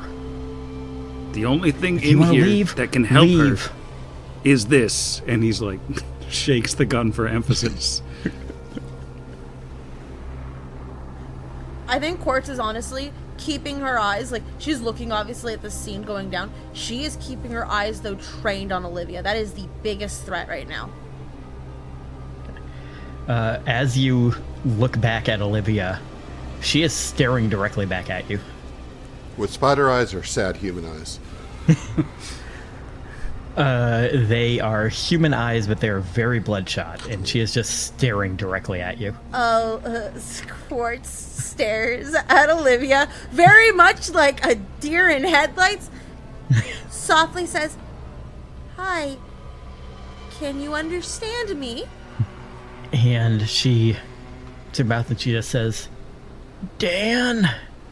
And Oscar looks over, and then his hand starts shaking, and then he points the gun again at Query even harder, and he says, leave. Just leave. Just leave. I don't know if we can do that. Quartz, I'm sorry. I know this is a tough situation, but there's really I don't see any other option here. Quake, what do you think? Well, I mean, the first thing I think is that Oscar killed 3 people tonight. Possibly more, so we'll find out how that goes. The thing is that, like, you're talking about trying to get away from this without ACEL ever finding out this happened. There are too many points of evidence they will know. Especially because I confirmed our location earlier. If they're going to come here and see any dead bodies, we are immediately suspect, no matter what happened here. Well, what if they don't Especially find we any don't bodies? report it. There's What are you going to do, eat them? still No, blood. that's disgusting, man. I'm just gonna bury them. Burying leaves marks. That leaves, This like, loose dirt in the ground. file That's easy to find. also would be hard to take care of. Is she still staring at me, by the way? She is still staring directly at you. Okay. I honestly think that despite the risks that you just talked about with everything staying secret, if we don't talk, that assures that we're going to get erased. If we do talk, and if we do try and at least send an SOS, then at least someone can come over and fix up OSL because we did everything right. All right, man. I mean, I'm just a humble art thief. Okay, you're a ghost puncher, so you know. Listen, there's no good answer to this situation. No. We're in a tough situation here. Quartz is All going right. to look at Olivia, by the way, because she's been staring her dead on. Olivia, do you remember that name? She just looks at you and she says, Dan! Dan! He's right here. He is right here in the room. Do you see him? Do you see anything? What are the 5 things you're feeling right now? Tell me. Ground yourself. She's just like locked eye to eye with you. Yeah. And doesn't seem to hear anything you're saying, though. Quartz, I think we should back out of here. I think this. I don't like And this. at this point, Oliver is going to, still brandishing the shotgun, say, and how the hell does she know your name? Your name's Dan? And Oscar looks back at him. My name's Dan. This is all kinds of. Ooh. Not supposed to do that. And he leans over and whispers to Quake. Says, "Send a message and tell him what's going on, and ask for instruction." Okay. Quake is just going to text on the phone. While that's going on too, Quartz is going to do backup and help him out by being like, okay, you revealed your name? She needs you. Look at her. She needs you. Go to her right now. Nice. Roll me a persuade. Persuade! Oh no! I'm worried! I'm afraid I'm to gonna do that! that as an opposed against his Nice. POW times 5. Nice. Oh, Nice. Yep, and you got it because that was a failure on my end. So he looks at you and then he just kind of grimaces and he goes over and kneels next to her. And in doing so, he does not notice Quake getting out his phone and starting to type. What's up? I'm so smart! Nice job, Quartz. I send 3 messages. First one is SOS. Second message is just the letter O. Third message, TF for transformation. All 3 sent in rapid succession. Fourth message, don't be mad. Yeah. Sorry, guys. Heart emoji. Yes. Sorry. So you send those out all one right after the other, Yeah, just and pink, you're pink, waiting pink. for. Yep. result, and it's been, usually it's like fairly quick, like 30 seconds to a minute, but 30 seconds to a minute can be a long time. Right. while this Right. Yeah, is on. especially when you have a gun pointed at you. Yeah. Standing in silence. Meanwhile, Oliver is still like pointing his gun directly at Oscar. Like as Oscar went down, he immediately like turned and followed him with the shotgun. And Quartz, he is shaking worse now than he was when he tried to ambush you guys. Quartz looks to Oliver, gives him like a reassured nod, like it's going to be okay. Okay, we've got you. I mean, what do we do? I don't know. This is my first mission. I didn't think this was going to happen. I am trying my best to not freak out, because freaking out makes this 10 times worse. And she points, like, as best as she can, because Oscar and Olivia are really, like, having a moment. This is a situation where being calm is ideal, okay? So I need you to breathe in and out with me just for a second. You have to steady your hand, okay? Can you do that for me? Yeah. I can do that. And he doesn't stop pointing the shotgun at Oscar, but you do see him start to shake a lot less as he like kind Okay. of breathes in and out. Good. Keep breathing. Okay? The next step is to put the gun on the ground. The situation is under control. You need to put that weapon down. You said she's going to turn into something. I'm not putting the gun down. We have it under control. A weapon like that in a little place like this, you're going to hit everybody. And he looks at you and he kind of nods, and he doesn't put it down, but he at least like puts it down to like port arms, like he stops pointing it at anyone. Good. Thank you. I'm still pointing it at him. I'm still pointing my You gun. have a handgun. That's fine. That's okay. That's not gonna immediately hurt Yeah, me. he has like this like massive, like I'm imagining like what's that one, like the Jurassic Park one, like a Spas 12. Yeah. man. Just this large automatic shotgun. The big boomstick. Quartz is gonna turn back to look at Olivia and Oscar, because I have been wondering this. Has Olivia tried to bite Oscar? Or done anything because of the She spider has bites? not. Okay, I think. Cool. But you do notice as he's looking at her, he says, I think she's getting better. And Quartz starting to back out of you the look room? and yeah. If everybody looks at her, all those weird like purple blotches seem to be like fading away. But you notice that her skin is getting like super white, like almost like she's fully draining of color. Agent Olivia, do you know where you're at? Do you know who's around you? And she looks at you again with those eyes. Gone. She's gone. What are we doing here? So Quinn's starting to freak out. He has a low pal, by the way. So like he's starting to freak wait. out. Wait 2 seconds. I have dealt with something like this before. What's the word, Quake? but What's she- the word, Quake? Jesus H. Christ. He can't help us now. She looks and she says, I'm in the well. Oh, Okay. Do you know your name? What's your name? And she's just looking at you. Okay. And all of a sudden, she doesn't look over at him, but her arm swings up and just slams into Oscar. Yep. And he lifts off the ground and slams into the wall. Yep. Okay. Cool. Let's leave. I would like to shoot her in the head immediately, since I have been pointing the gun at her this Yeah. whole time. Yep. All right. We are going to go into combat. we haven't heard anything back so- from Yeah. Delta Green yet, have we? You have not. This has basically happened. This has all happened in like maybe a minute, a little over.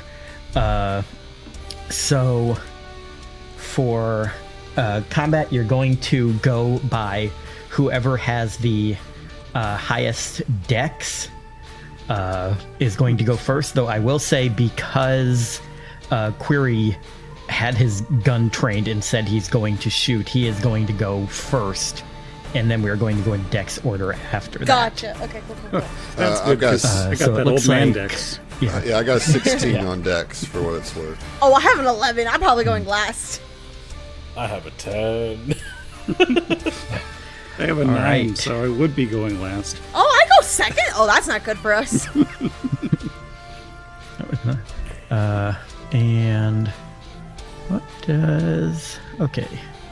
All right. So first thing that's going to happen then is Query, make me a firearms roll. All right. Really good at this. As a tenured professor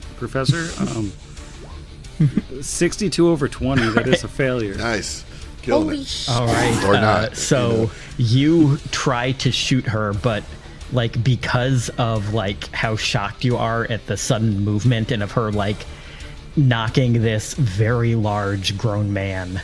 Again, like I cast him as like Liev Schreiber, so he's like 6'4", like just massive guy, just hits him like knocks him like a rag doll, and I think that freaked you out enough that when you tried to shoot, the bullet goes over her head since she's on the ground and just lodges in the back wall. Right. So who was our second highest dex? Well, first highest is moi. Oh, first highest. Excuse Yeah. me. Yes. Okay. And what was your dex? 16. 16. Okay. You are in fact acting next. All right. So I'm in a dilemma here. All right. And this is now going to be a table vibe check. All right. All right. I had the gun Oh boy. pointed at not Oscar but Oliver. Oliver, right? Oliver. Right. And he was like, Quinn was on the verge of like kind of losing it a little bit. This happens. Should I roll some sort of roll to see if I like accidentally pull the trigger on? No, but you had your Oliver. safety on. No, I You turned did it have off. your safety on. No, he No, turned it I off. click. You can give me a economically luck took it roll for that if you I want. did.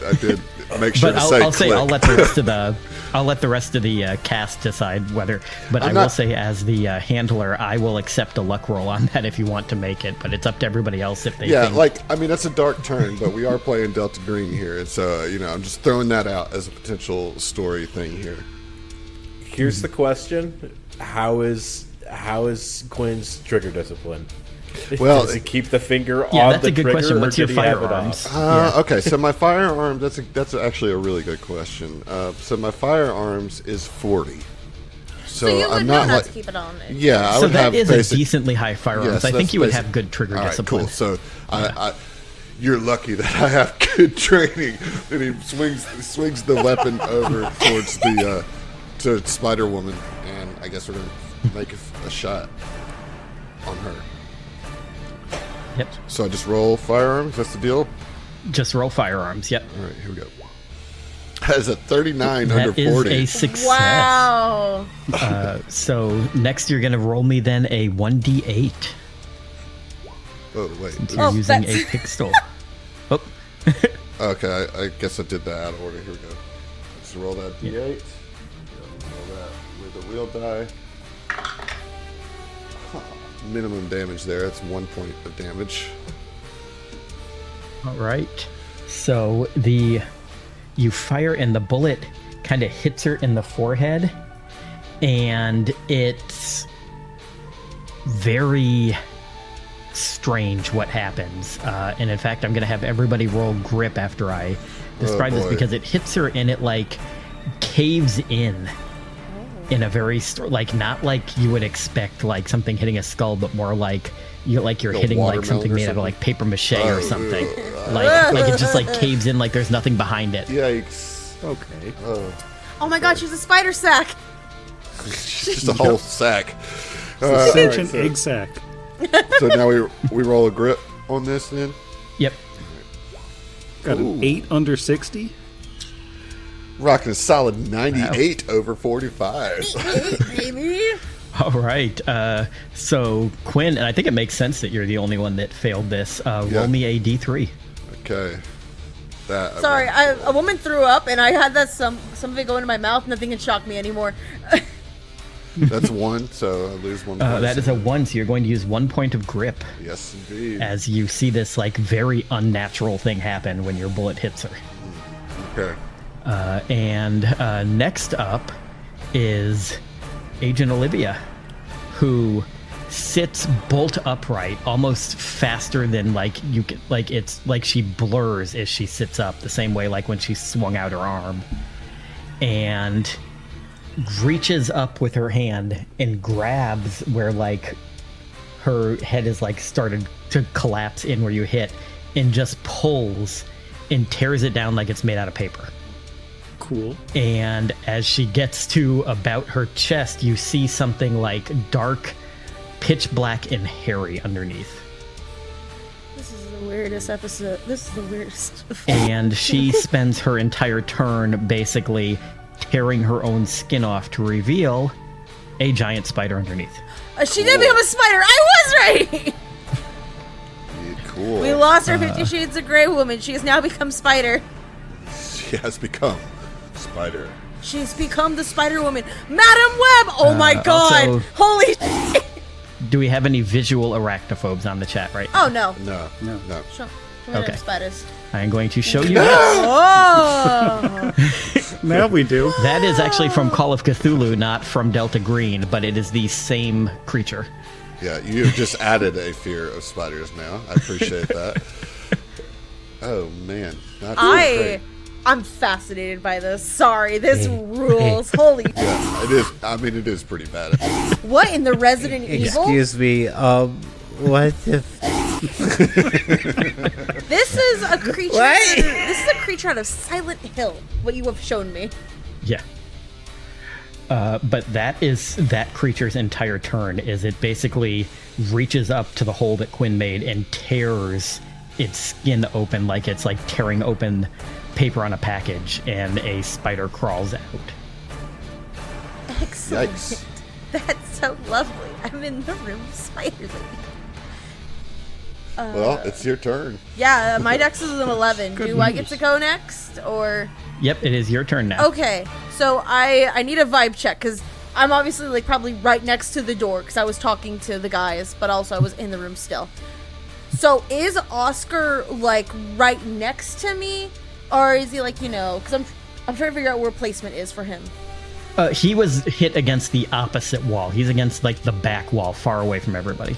Okay, so he's a dead man. I mean, and by far away, I mean, like I said, this room is only about 8 feet across, so he's not far away, but Yeah, but I'm not gonna reach he's over and get the wall opposite the door. Yeah. I was like, I'm not about to reach over and get bit the fuck up by these spiders and become a spider harvester. So I am going to go out of the room. But you could. I could. I have Violet in me, so who knows? I'm going to leave the room, do my action of that, and do. Right. You flee the room. Well, yeah, because I'm going to my friends. Yep. Regarding action economy, do we get like the equivalent of a move in standard, or is it? Nope. It's you get one action per turn, so moving is your action. So moving is it? Cool. All right. I believe so. Oh, he has a higher dex than I thought he did. I thought Oliver was going after you. He should have actually gone before you. But that's my mistake, so Oliver will go now anyway. He is going to scream and fire his shotgun at the spider that just appeared. I'm so glad I left the room. So, to make a... Why did I just close his sheet? Because I need his firearms roll. So anyways, I started blasting. Right. I actually got a decent firearms. Okay, that is a 13 under 40, so that is a pass. Tell you. So he fires at her with this automatic shotgun, and that is going to be 2d8. Goddamn! Wow. I'm really glad we didn't kill him. Yeah, I guess. Give me a second d8. There it is. Listen, that's just one more person for the meat shield. That could be us. You know? True. That's true. All right, so he shoots at this thing, and it looks like it must have like almost like an exoskeleton or something, because it looks like the shot should have done way more damage than it did. Okay. It hit this thing, and it looks like you see like this weird like bluish like spider blood come out, but the damage does not look like what the damage should be from being shot almost point blank with a shotgun. It's got DR, guys.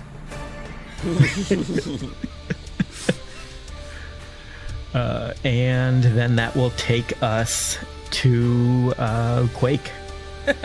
So, I have a question. Yes. Are you gonna fist fight a spider? I'm about to fist fight a spider. Would like... I mean, you can try to fist fight the spider if you want. I mean, I'm trying to think if that'd be better than shooting it with a shotgun. My gut says the shotgun would be better. I will say you can like draw a weapon and fire it as one action. It is like a separate action if you want to like take the time to aim and such, and then that gives you a bonus to your next turn. But like unholstering the weapon and firing can be one turn. Okay. Like if you have your... Though you had your team's shotgun, right? Yes. What I did you end up doing with that? Were you? I don't even remember what I you had it out did the with whole that. time. You did have it out the whole time? Yeah, so you can raise your shotgun up and fire. Or you can fist fight the spider, whichever you want to do. Shotgun does 2d8. I already saw a shotgun shot go through, and it didn't do much. So I think Quake's immediate thought is to like reach out and try and grab like a piece of armor plating on the spider, or like try and like tear through it. He still thinks that this is a ghost because all supernatural entities are ghosts to Quake. So he's gonna go punch a ghost right now. Yeah, Spider all right. ghost. Roll me an unarmed. 49 over 80. That is a 49, and she already took her turn this round, so she can't fight back. So that is just a success. And your unarmed would be... Go to weapons. Unarmed attack would be 1d4 minus 1. Oh no. Should have shot the gun. Which... Oh, that is much funnier to me than I think it is to you guys because of stuff that I know. Hey. Max damage, got a 3. Quick, grab a Yeah. shoe. So you get your fingers in there and start trying to pull, but you cannot make this like chitin budge. Okay. Does not seem to do anything. Gotcha. And that will take us up to the top of the next round, which would be Quinn. Okay. Well, Quinn or Query? Am I Well, back Query to the bottom went first of the the order first now? round because you, Okay. yeah, you're where you would be for your dex. What's your actual dex? 9, Like a so 9. I'm the slowest. Yeah, so you're down at the bottom. Yep. okay. Well, and then that case, I'm going to keep shooting. All right. All right, that is a 70. Yep, you fire and it just like almost seems to like blur a little bit, and the shot goes past it and hits the wall again. Not great. Not great. Yep. Yeah, he's like, y'all, maybe we should just like go back to what we know and set this whole thing on fire. And right after you say that, this thing scuttles at you, Ew. and it is going to swipe at you with one of these like leg claw things that it has now, these 8 arms. I've seen spiders bigger than you in the bayou. Down there in the bayou. Down there in the bayou. Down there in the Big bayou. old- down there, big old spider down in the bayou.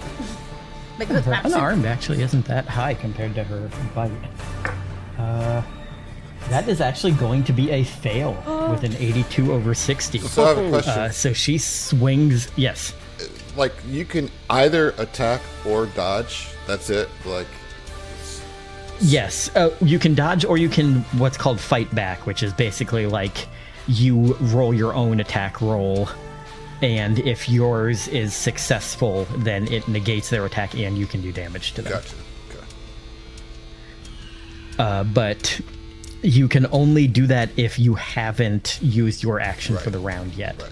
Which means you, unfortunately, since you're going before her, are almost Right. It's just always not going to have that option for her thing. Though it does mean that since she's got a fairly high dex, she's not going to be able to dodge a lot of the stuff that everybody else is doing. Right. Which is very lucky for you guys because she has a pretty good dodge. yeah. All right. But Well, yeah, so she swings this claw out at Quinn and misses somehow. I don't know, maybe Quinn is able to like kind of stumble back, and it just swipes in front of your face and doesn't quite hit you. Yeah, I mean, I'm pretty nimble, but it's like, all right, y'all. This spider, she's right up in my shit. I need y'all to do something. I don't want to be Oscar. And that would take us to... that actually should take us to Oliver, because I accidentally forgot that he had a 13 dex. And he is seeing that the shotgun did not do much. He is going to throw it on the ground and run. And he is just running for the door. Smart man. Yeah, fair enough. Which then will take us to Quartz. Okay. Because it's me and because of who Quartz is. Oscar. Alive, dead, no idea? He has not moved since he was hit against the wall. I mean, he probably got the wind knocked out of him at the very least, and probably a few other things knocked out of him. Yeah, you don't know if he's dead or unconscious, but you think it's probably one of the two. Yeah. Cool. Okay. She, as a free action, can I, talk to my party members, or am I not allowed to do that? Yeah, no, Okay. you can talk as a All free right, action. so she's gonna look to everybody, and, Quartz is gonna say, what are we doing? Are we leaving, or are we fighting this thing? Let's go. And I'll let you guys I'm answer. punching ghosts. We're punching ghosts? Are we really doing this? I don't know. That I'll take shotgun it. didn't do. But I think I know what might. Hey, so, with my thing of chemistry, can I locate the things to make a fire? You absolutely could. You think there's probably stuff to make a fire in this. I think there's that tarp that's on the ground that she was under, but that's all soaked in that bile stuff now, so you don't know how well that would light up. Oh, it'll But if you run out of the room, I will allow you on your next round to make me a search, and we can see if you can find something out in the main warehouse area. All right, so Quartz is going to run out. As she's running out, she is going to say, I have an idea! I'm going to make a fire! And just I've never been more proud than I am right now. One of us. The fire bits come full circle, y'all. Right, and that is gonna take us to Quake, we said, right? Is before Query? Yep. Quake is I think it's time to get out of here, Quay. gonna buy time. Oh yeah, maybe we can keep the spider in here till the fire's ready. Yeah, Quake is beefy. He can take a spider. In a fight, right? I just gotta take the shotgun, try and get a gap in the chitin armor, and unload on it. So Sure didn't smell like it wasn't the last the quiet place. If there's any glowing red spots, aim for those. Yeah. Hit the barrel Yeah. next to them. Oh my it god! doesn't have a giant eyeball. wow. I don't know where to look. If we were playing Call of Cthulhu, that would be a critical. Unfortunately, we are not, so it's just a regular success. But that is a shotgun, so that is 2d8. All right. And that is a 3 for everybody at home. And 10. All right, you fire and you do a chunk of damage to this thing. Like, you hit it, you don't know if maybe just Oliver didn't hit it in the right spot or what, but Got some it through? is... Yeah, it definitely, what you did got through. Nice. All right. this seems like a damage threshold. Okay. Well, that's one way to punch a ghost. Punching it with bullets. Yeah. Reload's gun. Sometimes those are the best kinds of punches. And Query. I think Query was going to run out of the room, but seeing this thing actually get hurt, he is emboldened, and despite the shaking hand and the fact that this is now probably the second time in his life he's fired a gun, he's gonna shoot at it with his medium pistol. Oh. That is a Gun 66 jams. over 20. gun jams and he explodes and you die. Make me a luck roll. Oh boy. I'm excited for how this is Since going this to is go. a crit. Oh! I'm not. I'm that is standing a right next to success. you. God. Okay, we're good. So if it was a failure, I was then going to make you roll a d3 and shoot one of the other Oh people my in the room by god, accident. no. I'm gonna look the room. But since it was a success, just barely with a 50, you are going to... all that's going to happen is you go to fire the gun and it jams, but you hear like there's like a pop and like the barrel like almost kind of like balloons out a little bit, and you know that you're like, this is not something you're gonna fix. Like, this is done. You broke the gun. That was Watch good. it. Yeah, that was a good try, Doc, but maybe you should get the fuck out of here. Quinn. All right. I like the idea of buying time. I don't think that my pistol is going to get through the chitin, so I'm going to use my turn to dodge, just to be harder to hit. All right. Is that a wise thing to do in this game? I don't know. Yes? Yeah, you Okay. can basically say like you're planning to dodge if it tries to attack you. Yeah. Yep. All right. And in fact, that is what it's going to it's me do and you, immediately Quake. because yeah, you're still the closest one to it because it just tried to attack you last time. So it is in fact going to attempt to attack you again. So I'm going to roll to attack, and you are going to roll your dodge. Okay. You're going to do an opposed roll. It's a 19. And I under failed 60. with a 97. Ooh.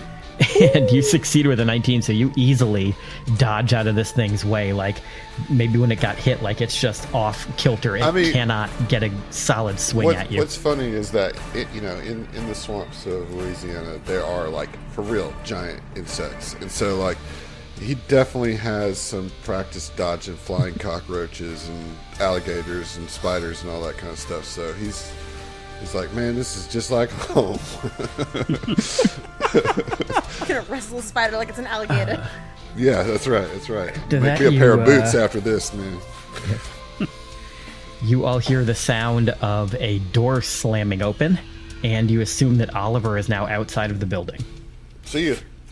And it is Quartz's turn. I would like to start a fire. All right, roll me a search. I have a 40 in search. Is there any way I could reason with forensics, maybe, with the 50 that I have? You know what? Roll me a forensics, sir. Okay. I'll let you go with forensics. All right. So with your forensics, you're able to kind of look at all of these various boxes and crates and everything, and you notice one that has stamped into it a symbol that says flammable with like the little chemical code on it. Nice. And you run over to that crate and pop the lid open, and it is filled with little jars of like that like lamp oil that you use on like when you go camping, like the little cooking. It is just filled with jars of those. I am going. I grabbed them. I grab them. What more do you want from me? And that'll be your whole turn, is basically like getting over there and like grabbing. I'm imagining like you're double fisting. Oh to yeah, these things. absolutely. She's got a lot. Quake. Same second verse, same as the first. We're gonna find a gap in the armor and shoot. All right, fire your second shot. That's That is a failure. You miss on that one. No, don't do it. I'm about to come in with Yeah, I don't fire. want to get shot if Well, you do I will worse. say you know what I mean? I'm basically like porting over the push rolls as they are in Call of Cthulhu, and in Call of Cthulhu you cannot push a combat roll. So I'm gonna say you can't push it. Fair enough. All right, fair enough. So yeah, that'll you know just what? roll us over to Query. Making a loud noise. That's all I can do. I think under the circumstances, Query is basically just going to throw the gun at the spider and run out of the room. You can make me a. attack with the gun. Let me see if they have like a. I will give you the same roll you would make for like throwing a hatchet at it. Does he so still get if- to actually, leave you the know what? room, though?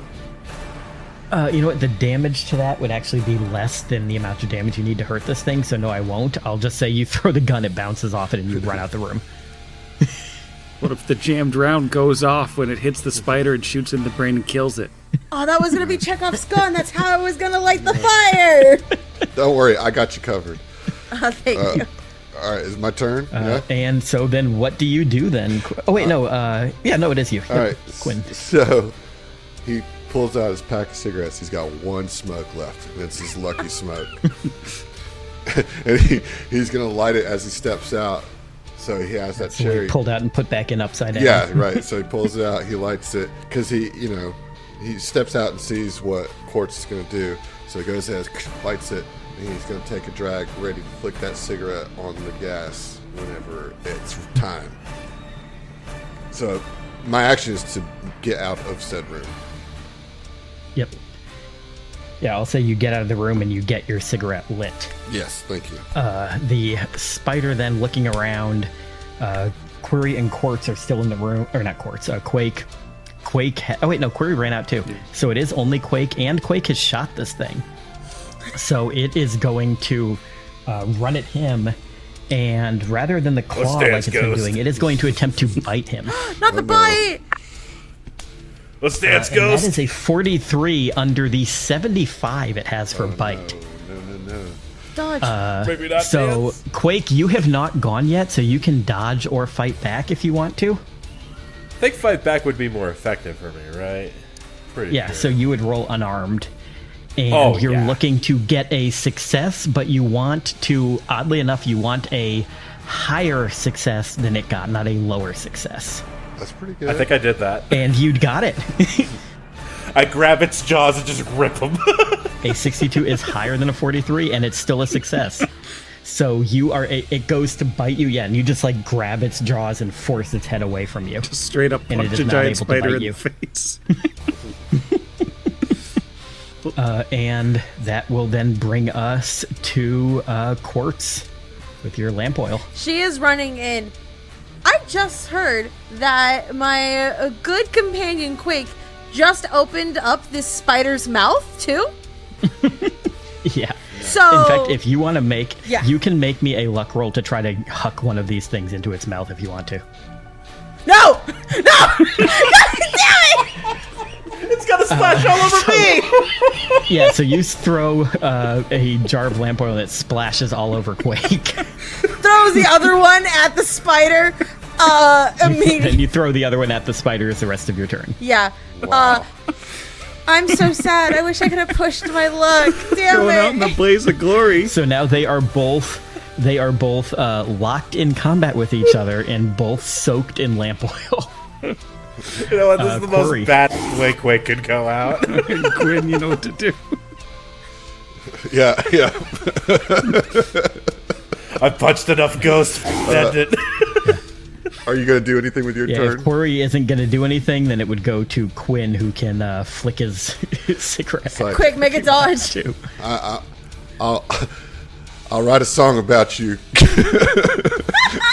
Quinn is the top of the turn order, which means Quake would get his action back. So if you want to attempt to dodge away from this fire so you don't catch on fire, you can. You can punch the fire. I will do that. Save yourself. That's probably smart. That's probably smart. All right. So is there? But then that mean I have to decide what I want Quinn's role to be. I mean, I'm just flicking a Because- cigarette at a Yeah. covered oil. You know. How about make me just a Dex times 5, and Quake, your dodge will be a contested roll against that. Oh boy. Okay. I rolled 100. Now, how the Fumble. did you do that? So I accidentally, I'm like, this is going to be awesome, and I. How do you dodge 100?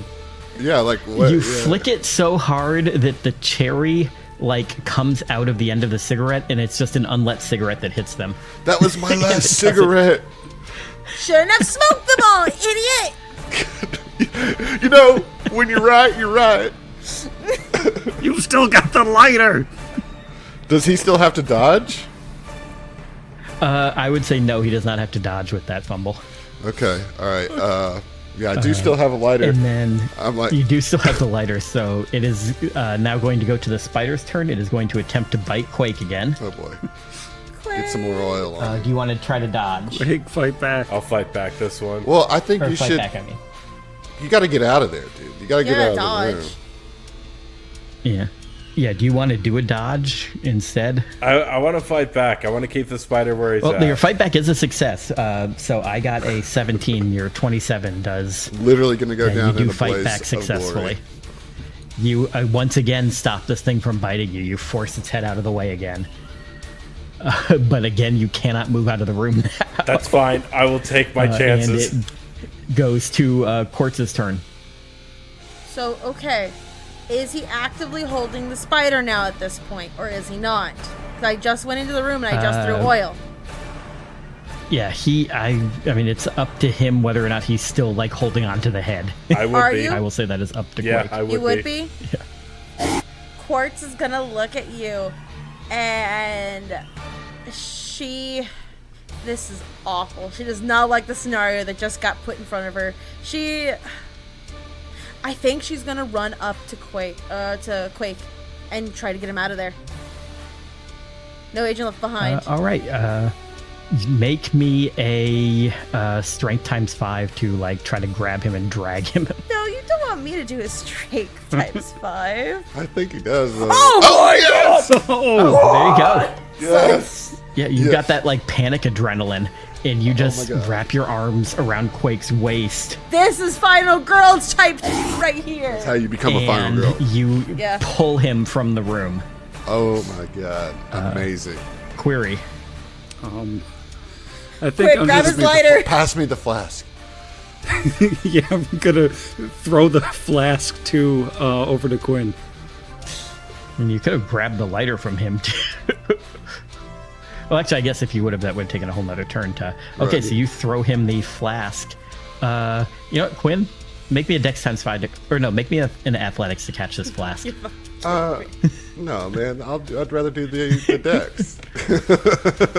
Okay, do dex times 5 then. I Oh, guess it is cool. more reflexes than athletics. It's a critical success with the critical six. success. So he catches it, looks You really catch cool it doing perfectly. All right. Takes a so victory it's swing. gonna be Yeah, my you don't turn even next, look right? at him. You just like reach over. Yep, it is All your right, turn so right I now. catch it without looking, all in one fluid movement. Take some of the liquor in my mouth, and then I'm just gonna blow a fire breath across the Into torch. your So that way I lighter. can't miss. You know, it's just like I'm just gonna blow a big fireball of flaming whiskey at the spider.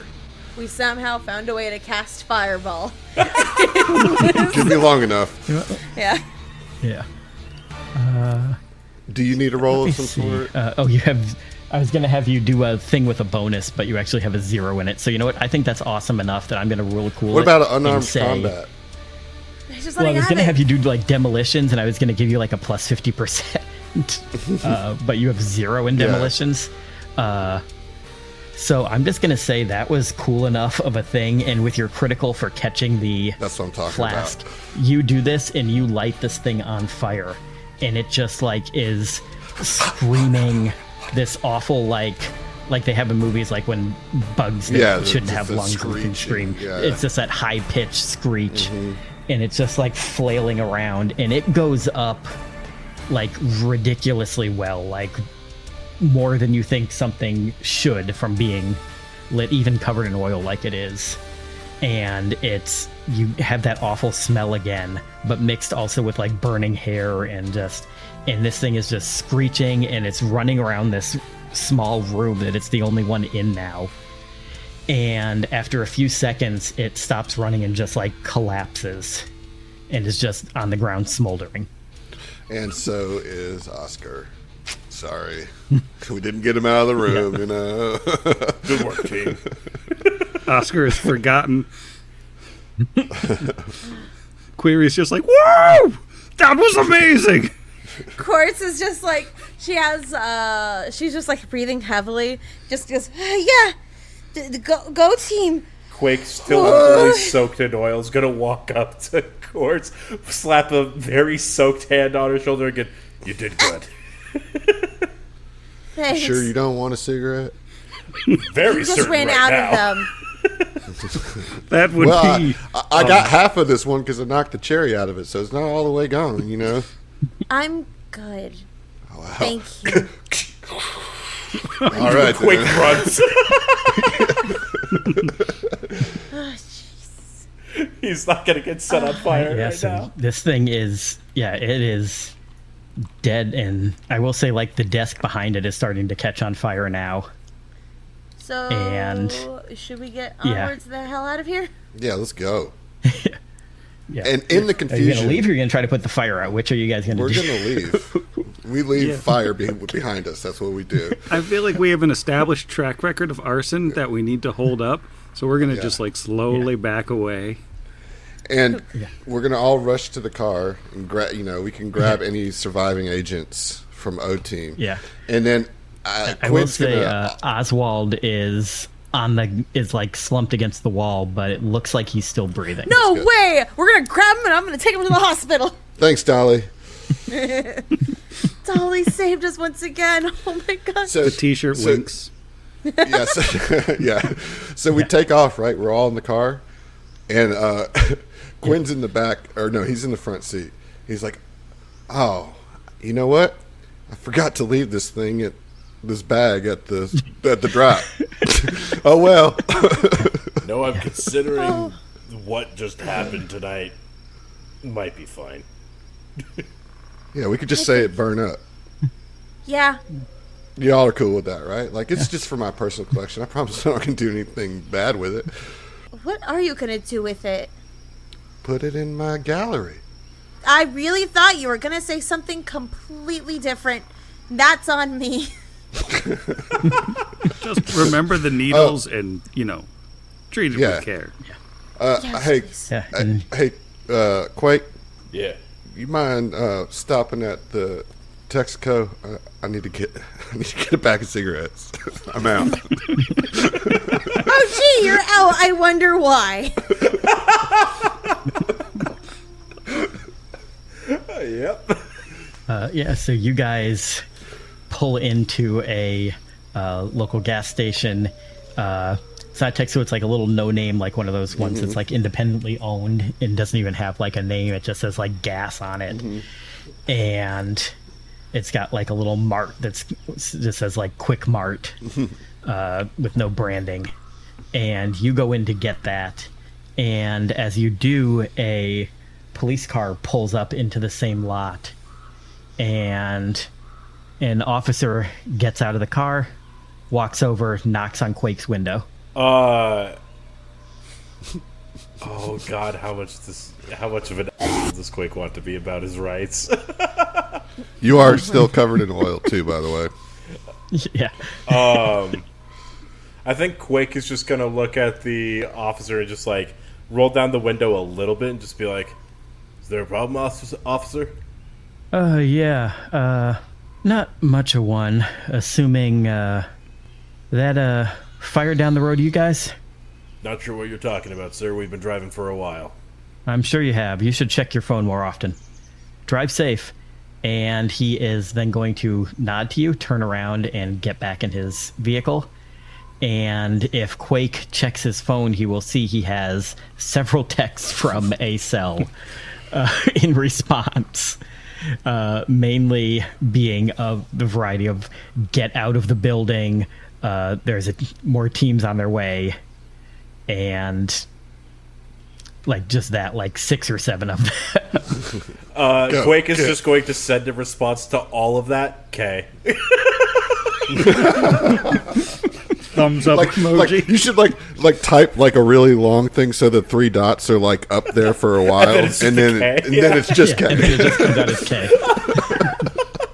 Yeah. But yeah, that is the mission. You guys have successfully completed the module. This was the shotgun scenario Metamorphosis. Nice. If anybody listening wants to play that at home for their own group. And it was written by Graham Kinneberg is the author of this scenario. And thank you everyone for playing along. Absolutely. I do want to say, like, the last thing that Quinn does, or that we see, is he gets back to the car after, the whole exchange. He's already got a cigarette lit.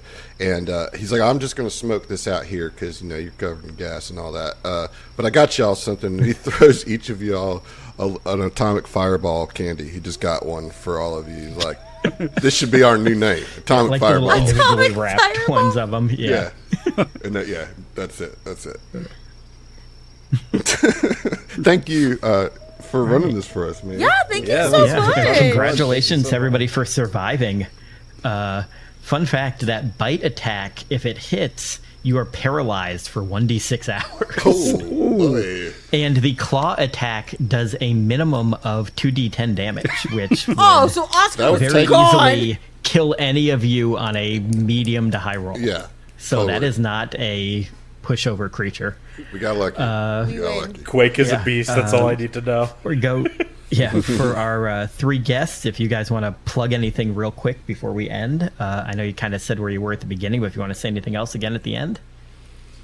Just to reiterate, I'm from Strange Table Fellows.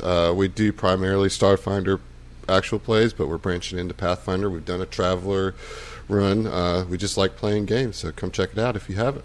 I know my other half is probably going to talk about the podcast we're on together, so I'm going to be greedy and talk about what I do on the side. Hi, I'm on Twitch, and you can follow me at Lunar Space Artist, and you can watch me play very fun, scary video games if you enjoyed Spooky Atmosphere. I'm actually currently playing through Deltarune, and if you want to see my live reaction to it, because it's my first time ever, you should come watch. Ooh, scary. And I'm Jackson. I'm a part of the 25 North podcast. I play as Kabosh Iron Knuckle in our current Pathfinder 2e adventure of Sky King's Tomb. We just started the campaign, so if you enjoyed what Lunar and I did here, you'll get more of that over at 25 North, and absolutely continue to check out this podcast as well. This was so much fun. Juro was an amazing GM, and there was everybody that we played with was so much fun. So This was so thank you much so fun. much for this invite. Yeah, thank you. No. I'm glad you accepted. Yeah, thanks for coming, y'all. All right. This was a lot of fun. Thanks for running, Juro. Yeah. Thank you guys all for coming. And I'm going to bed. All Same, right. brother. I'm going to go have some nightmares. Okay. And kids, don't smoke. It's bad. Unless it's to smoke. burn spiders. Unless it's to set giant spiders on fire. Yeah, that's the only time smoking's okay, kids. Smoke 40 packs a day to kill them spiders.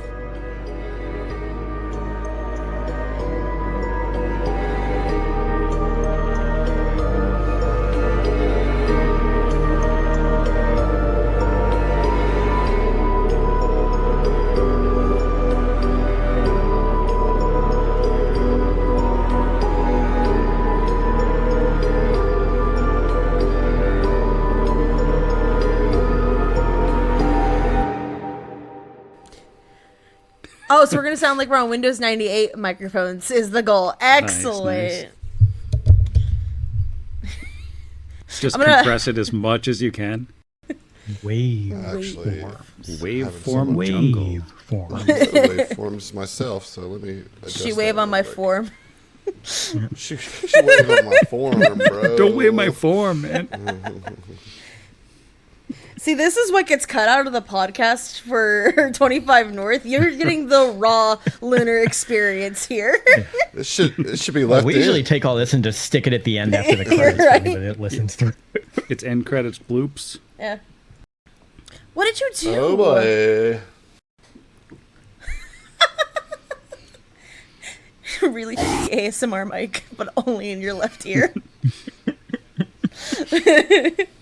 It's like I'm really at the table. Wow, it's like I'm You to really the left of here. me and Adam to the right. And I have a headphone in one Wait, ear are and I'm you hearing Adam? Jackson in the other. That's crazy.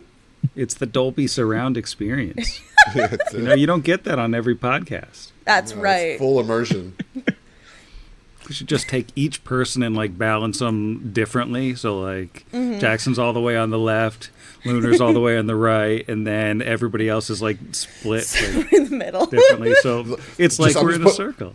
I'm gonna put a pan effect on mine, so it just slowly moves left to right. Oh my the whole thing. So it just sounds like you're standing behind them, like, Oh, dude. as I hit my microphone. Excellent. Excellent. Oh. Oops. That felt Right. not great. That felt but not baller. That was I'm very sure you not can make it casual. work, though. Yeah. Yeah, no, it'll work fine. If you want, you can talk to Jeff about that. That's always his favorite subject, is whether or not the clap timing actually matters. No, we're good. Have you met us?